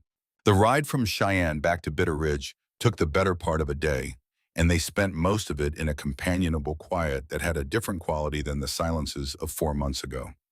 Those silences had been working silences, strategic, full of things being calculated. This one was the other kind, the kind 2 people sit in when they don't need the space to mean anything except that they're both present and both content to be. Around midday, they stopped at May's relay station. May took one look at them and poured coffee and set out 2 plates of whatever was going without being asked. She'd been following the case the leader had covered the sentencing morning of, and she said what she said with the directness of a woman who'd watched a lot of travelers pass through and had gotten good at reading what they were carrying. Good, she said, setting down the plates. He got what was coming? He did, Nora said. And your ranches, all 6, all cleared. Restitution coming in the fall. May nodded once with finality. Then it's done right. She refilled Elias's cup without being asked. That husband of yours, I asked you last December if he was worth all this trouble. You said yes. Nora looked at Elias across the table. Something moved across her face that was not managed at all. I said yes, she confirmed. I was right. May snorted in the way of a person who already knew the answer and just wanted to hear it said. Then eat. You've got a long way home. They ate. The coffee was strong and the food was plain, and the afternoon light through May's windows was honest and gold. And outside, the Wyoming territory stretched away in every direction without apology for its scale. It was, Elias thought, about as good as things got. May arrived and announced itself with wildflowers on the hillsides and the creek running clear and cold and clean. All 3 creek systems on the Croft property, the south included, which had been running clean since Thornton's deputies had removed and filled the diversion channel in February. The water was tested monthly now by a county assessor who'd taken the job at Nora's suggestion, and the results were consistent, pure cold, unmistakably right. The cattle had grown to 90 head by then. Elias had purchased 8 more at the spring sale, healthy animals from a Laramie ranch that was reducing its operation, and they'd settled into the Croft pastures with the ease of livestock that had been well handled, moving to a place that was well managed. He was breeding selectively now, a strategy Nora had outlined, and he'd implemented, crossing the sturdier of his surviving stock to improve the line's resilience over time. The manual was finished. Nora set the final pages on the kitchen table on a Wednesday evening in the 2nd week of May and looked at them for a long moment before she said anything. Done, she said. Elias came to look. The manuscript was thick, 237 pages in Nora's precise handwriting, divided into sections with hand-lettered headers, supplemented by 41 anatomical diagrams and 12 case study summaries drawn from her personal experience. On the title page, in the same careful hand as everything else, it read, "A Practical Guide to Cattle Disease Identification, Treatment, and Prevention for Working Ranchers." Compiled by Nora Ashfield Croft, formerly apprenticed to Dr. Olin Reed, livestock practitioner. Written for the ranchers of Wyoming Territory and the people who work beside them. He read the title page, then the table of contents, which ran to 3 pages, then the opening section, which began, "This guide assumes no prior medical training. It assumes only that the reader is willing to observe carefully and act on what they see. You need to get this printed," he said. "I know. I've been writing to publishers in Cheyenne." She sat down. "Marsh gave me a contact at a printing house there, the one that produces the leader. They're interested, pending the cost, which is—" She folded her hands. "It's not nothing." "How much?" She named a figure. It was significant, but not impossible, not with the restitution payment arriving in the fall, and the debt restructuring giving the ranch room to breathe. "We'll manage it," Elias said. "Elias, we'll manage it." He set the title page down. "Nora, this manual is going to reach ranchers who will never be able to afford a consultation. It's going to reach their wives and mothers and the women managing operations after their husbands are gone. It's going to move through this territory the way knowledge moves when someone makes it accessible." He met her eyes. "We'll manage it." She looked at him for a moment. Then she nodded once, the decisive nod that meant the argument was settled and she'd already moved on to the next problem. "I'll write to Marsh's contact this week," she said. The printing house came through. A first run of 200 copies available at general stores across Wyoming Territory by August. The cost was covered between the restitution payment, 3 months consultation fees, and a contribution that the Dearborn brothers sent without being asked, a letter that said only, "For the manual. This is what our cattle deaths were worth to us, and we'd rather it go to this." Nora read the Dearborn letter twice. Then she wrote back a reply that thanked them specifically and substantively, not in the vague way of people acknowledging gifts, but in the way of someone who understood precisely what had been given and why, and said so. The first copies arrived on a Tuesday. Nora held one for a long moment in both hands, the solid weight of 237 pages, the coverboard she'd specified, herself the hand-lettered title pressed into it by a printer in Cheyenne who'd said it was the most unusual manuscript he'd typeset in 15 years, and he meant that as a compliment. She held it for a long moment and then set it on the kitchen shelf between the salt and the coffee and got back to the morning's consultation notes. Vera, who'd become one of Nora's best students and was now treating livestock on 4 neighboring operations, came by that afternoon and saw the manual on the shelf. She picked it up, read the title page, read the table of contents, read the opening paragraph. She set it down and looked at Nora with the expression of someone who has just held proof that something they'd hoped for was real. "This is going to change things," Vera said. "It's going to help people who need help," Nora said. "Same thing in practice." The Laramie Livestock Association presentation was in September. Nora spent 2 weeks preparing it, not anxiously the way she'd prepared the Christmas gathering presentation, but with the calm thoroughness of someone who'd done this before and knew the difference between a room she needed to fight and a room she needed to teach. She organized her notes in the journal, drafted the speaking points on loose pages, rearranged them 3 times until the sequence felt right. Elias drove her to the train station the morning she left. She was wearing the dark green dress, the good one, and carrying the manual, and her journal, and the new leather satchel she'd purchased at the Bitter Ridge General Store with her own consultation money. She looked, he thought, like a woman who had come all the way into herself the way some people never manage to. "How long?" he said. 3 days, 2 nights. She adjusted the satchel strap. "You'll be fine. Check the south fence. The corner post is looser than it looks." "I'll check the south fence. And the heifer in the east paddock is due in the next week. Watch her water intake." She was already thinking ahead, running through the list. "Nora." She stopped. "I know how to run the ranch," he said. "Go give the presentation." She looked at him. Something warm and slightly rueful crossed her face. "I know you know," she said. I know." He stepped forward and kissed her in not the brief press of a habitual goodbye, but the kind that meant something. She held on to it for a moment before she pulled back. 3 days, she said. 3 days. She picked up her bag and walked toward the platform without looking back. which was her way when, once a decision was made, her attention went entirely forward. He watched her go, the dark green dress, the straight-held shoulders, the particular walk that had come across his platform 8 months ago, and looked at his dying ranch with clear eyes and started fixing what was wrong. The train moved. She was gone. He stood on the platform for a moment in the September morning light and felt, without irony, without reservation, without the complicated grief that had complicated everything for 3 years, something clean and good and straightforwardly right about the particular shape his life had taken. Then he went home to check the south fence corner post. She came back on the fourth day instead of the third. He saw the telegram first she'd sent it the evening before one sentence stayed an extra day. 11 women asked to apprentice. Starting program in Laramie in November. Home tomorrow. He read it twice. Then he put it on the kitchen table next to the salt shaker and the copy of the manual and went to make coffee.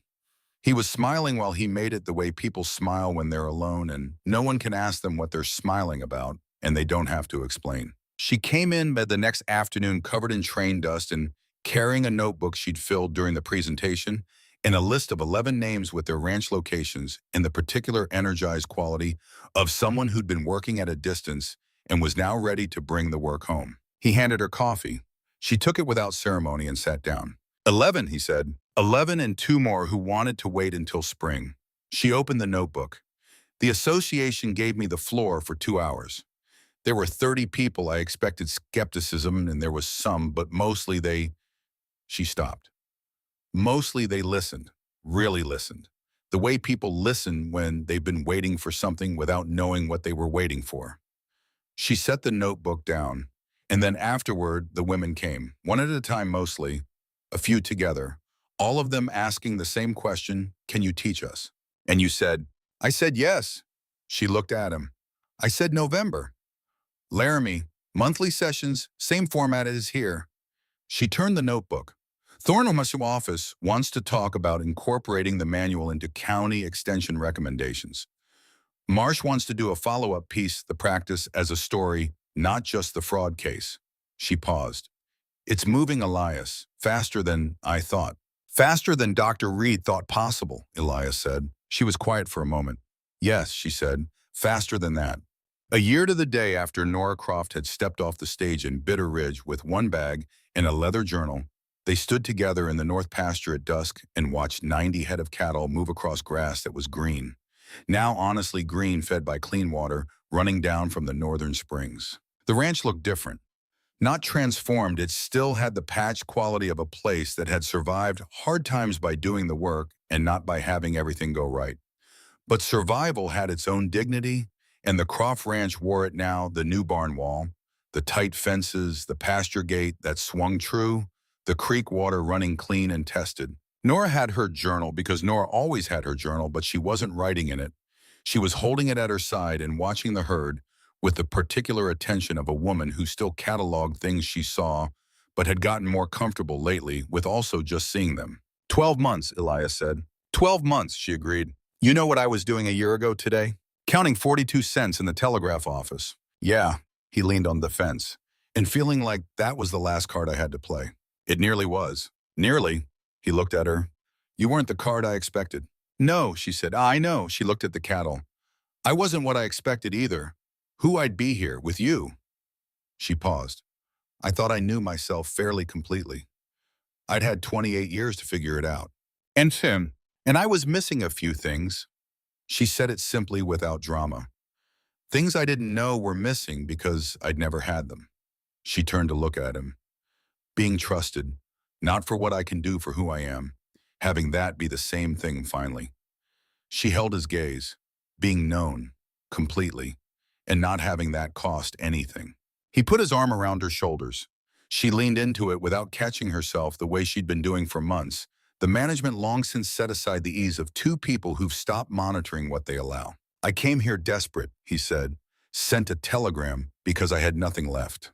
I answered it for the same reason. And look what desperate gets you, he said quietly, if you're lucky enough to find the right person on the other end of it. She was quiet for a moment. Then we made our own luck mostly. We did, he agreed, both of us. The evening light went gold and long across the pasture. The cattle moved with the peaceful, unhurried purpose of well-kept animals at the end of a good day.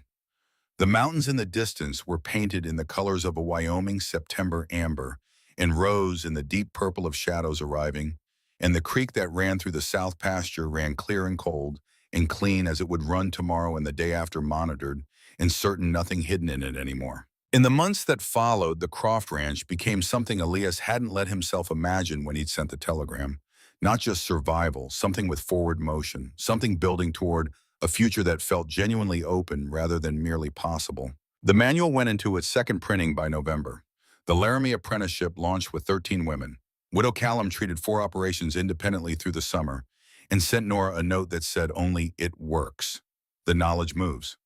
Seth Langley rebuilt his operation 2 miles from where it had stood, running 25 head and expanding carefully in the way of a man who'd been ruined once and was building deliberately this time. The county creek system was clean, monitored and recorded, and matters of official permanent record, which meant the next man who tried what Hale had tried would face a community that knew how to look, and ranchers who knew what to see, and women with journals and testing kits and the knowledge of exactly what copper tasted like in water that was supposed to be clean. That was the thing that mattered most. Not the courtroom, not the sentencing. The knowledge moving, person to person, hand to hand, journal to journal, until it was too distributed to destroy and too widely held for any one man's fire to eliminate. One December evening, almost 2 years from the beginning of it, Elias was working on a bridle at the kitchen table while Nora rode at her side of it, and he looked up from the leather and watched her for a moment. She felt him looking. She always did. "What?" she said without looking up. "I was thinking about the telegram. 42 cents. The cheapest thing I ever bought," he said by a considerable margin. She looked up then.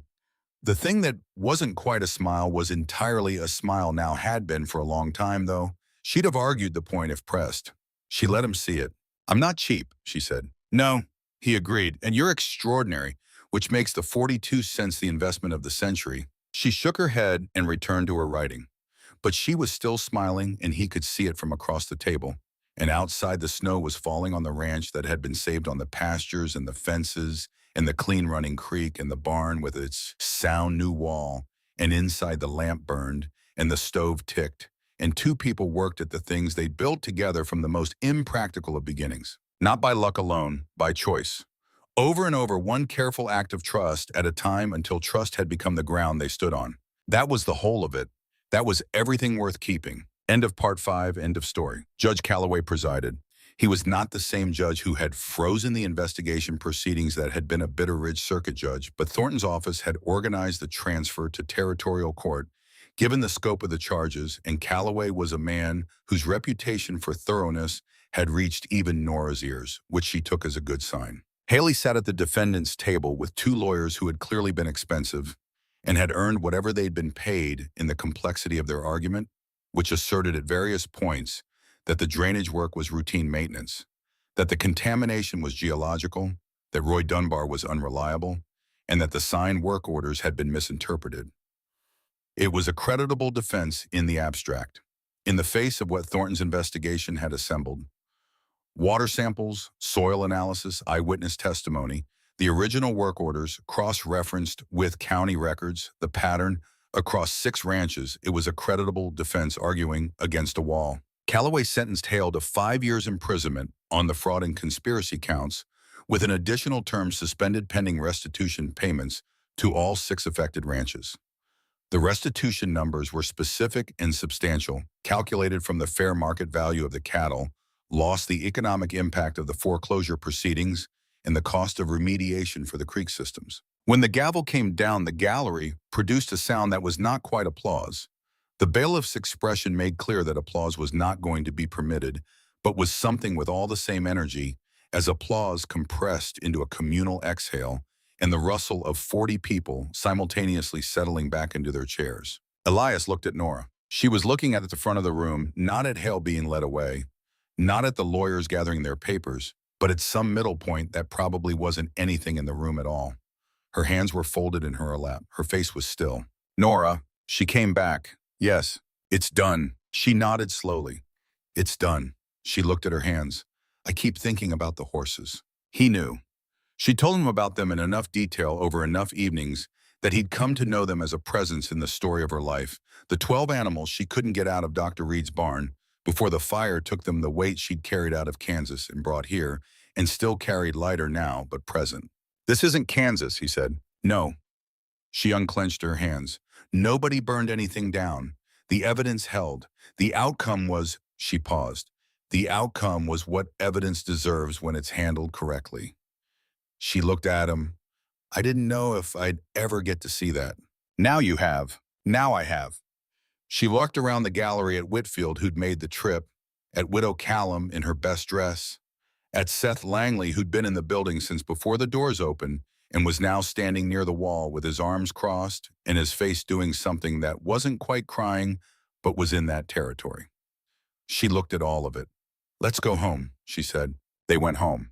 May arrived and announced itself with wildflowers on the hillsides and the creek running clear and cold and clean, all three creek systems on the Croft property, the south included, which had been running clean since Thornton's deputies had removed and filled the diversion channel in February. The water was tested monthly now by a county assessor who'd taken the job at Nora's suggestion, and the results were consistent, pure cold, unmistakably right. The cattle had grown to 90 head by then. Elias had purchased 8 more at the spring sale healthy animals from a Laramie ranch that was reducing its operation, and they'd settled into the Croft pastures with the ease of livestock that had been well handled, moving to a place that was well managed. He was breeding selectively now, a strategy Nora had outlined, and he'd implemented crossing the sturdier of his surviving stock to improve the line's resilience over time. The manual was finished. Nora set the final pages on the kitchen table on a Wednesday evening in the second week of May and looked at them for a long moment before she said anything. "Done," she said. Elias came to look. The manuscript was thick, 237 pages in Nora's precise handwriting, divided into sections with hand-lettered headers, supplemented by 41 anatomical diagrams and 12 case study summaries drawn from her personal experience. On the title page, in the same careful hand as everything else, it read, "A Practical Guide to Cattle Disease Identification, Treatment, and Prevention for Working Ranchers," compiled by Nora Ashfield Croft, formerly apprenticed to Dr. Olin Reed, livestock practitioner, written for the ranchers of Wyoming Territory and the people who work beside them. He read the title page, then the table of contents, which ran to 3 pages, then the opening section, which began, "This guide assumes no prior medical training. It assumes only that the reader is willing to observe carefully and act on what they see. You need to get this printed," he said. "I know. I've been writing to publishers in Cheyenne." She sat down. "Marsh gave me a contact at a printing house there, the one that produces the leader. They're interested, pending the cost, which is—" She folded her hands. "It's not nothing." "How much?" She named a figure. It was significant, but not impossible, not with the restitution payment arriving in the fall and the debt restructuring giving the ranch room to breathe. "We'll manage it," Elias said.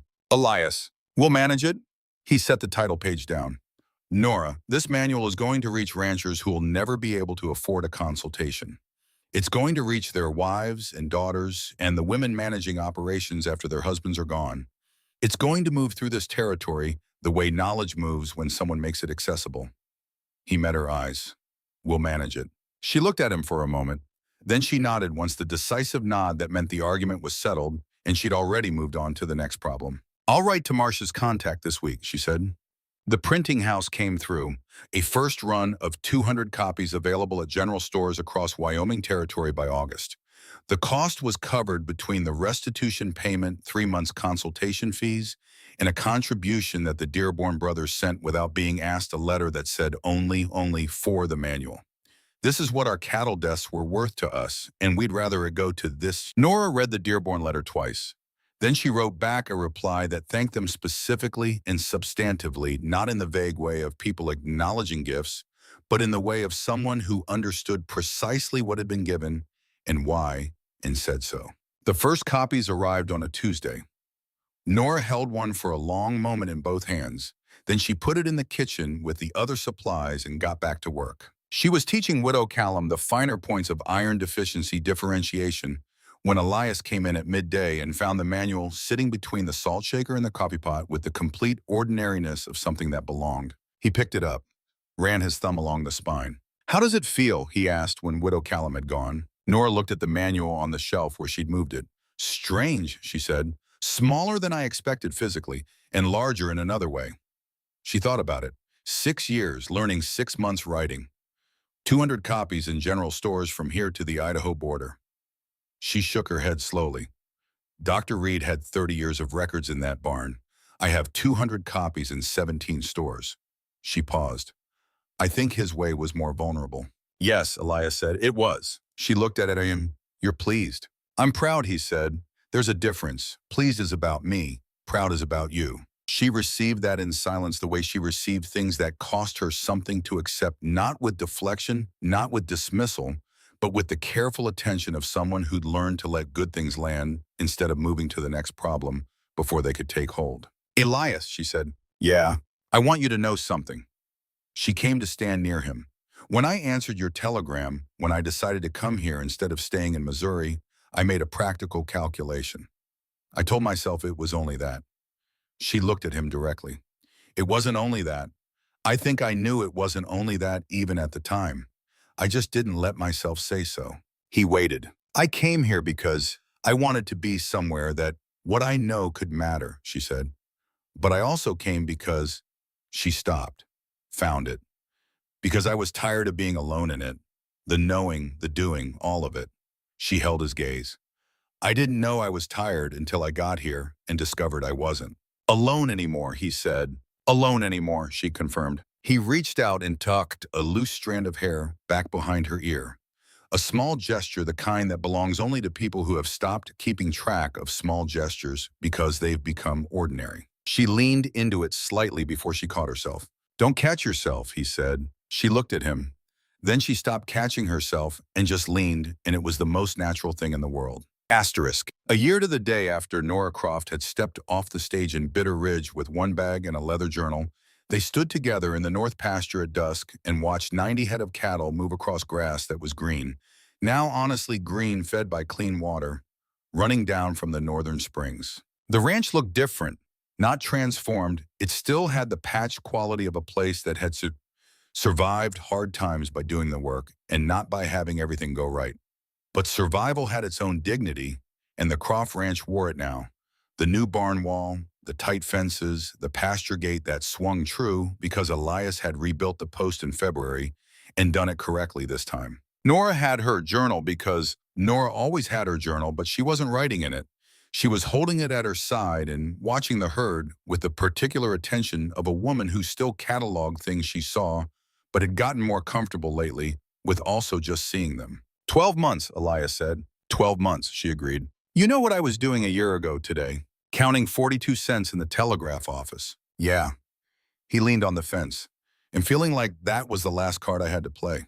It nearly was. Nearly. He looked at her. You weren't the card I expected. No, she said. I know. She looked at the cattle. I wasn't what I expected either. Who I'd be in a place like this, with a person like you. She paused. I thought I knew myself fairly completely. I'd had 28 years to figure it out and eat. And I was missing a few things. She said it simply without drama. Things I didn't know were missing because I'd never had them. She turned to look at him. Being trusted, not for what I can do, for who I am. Having that be the same thing, finally.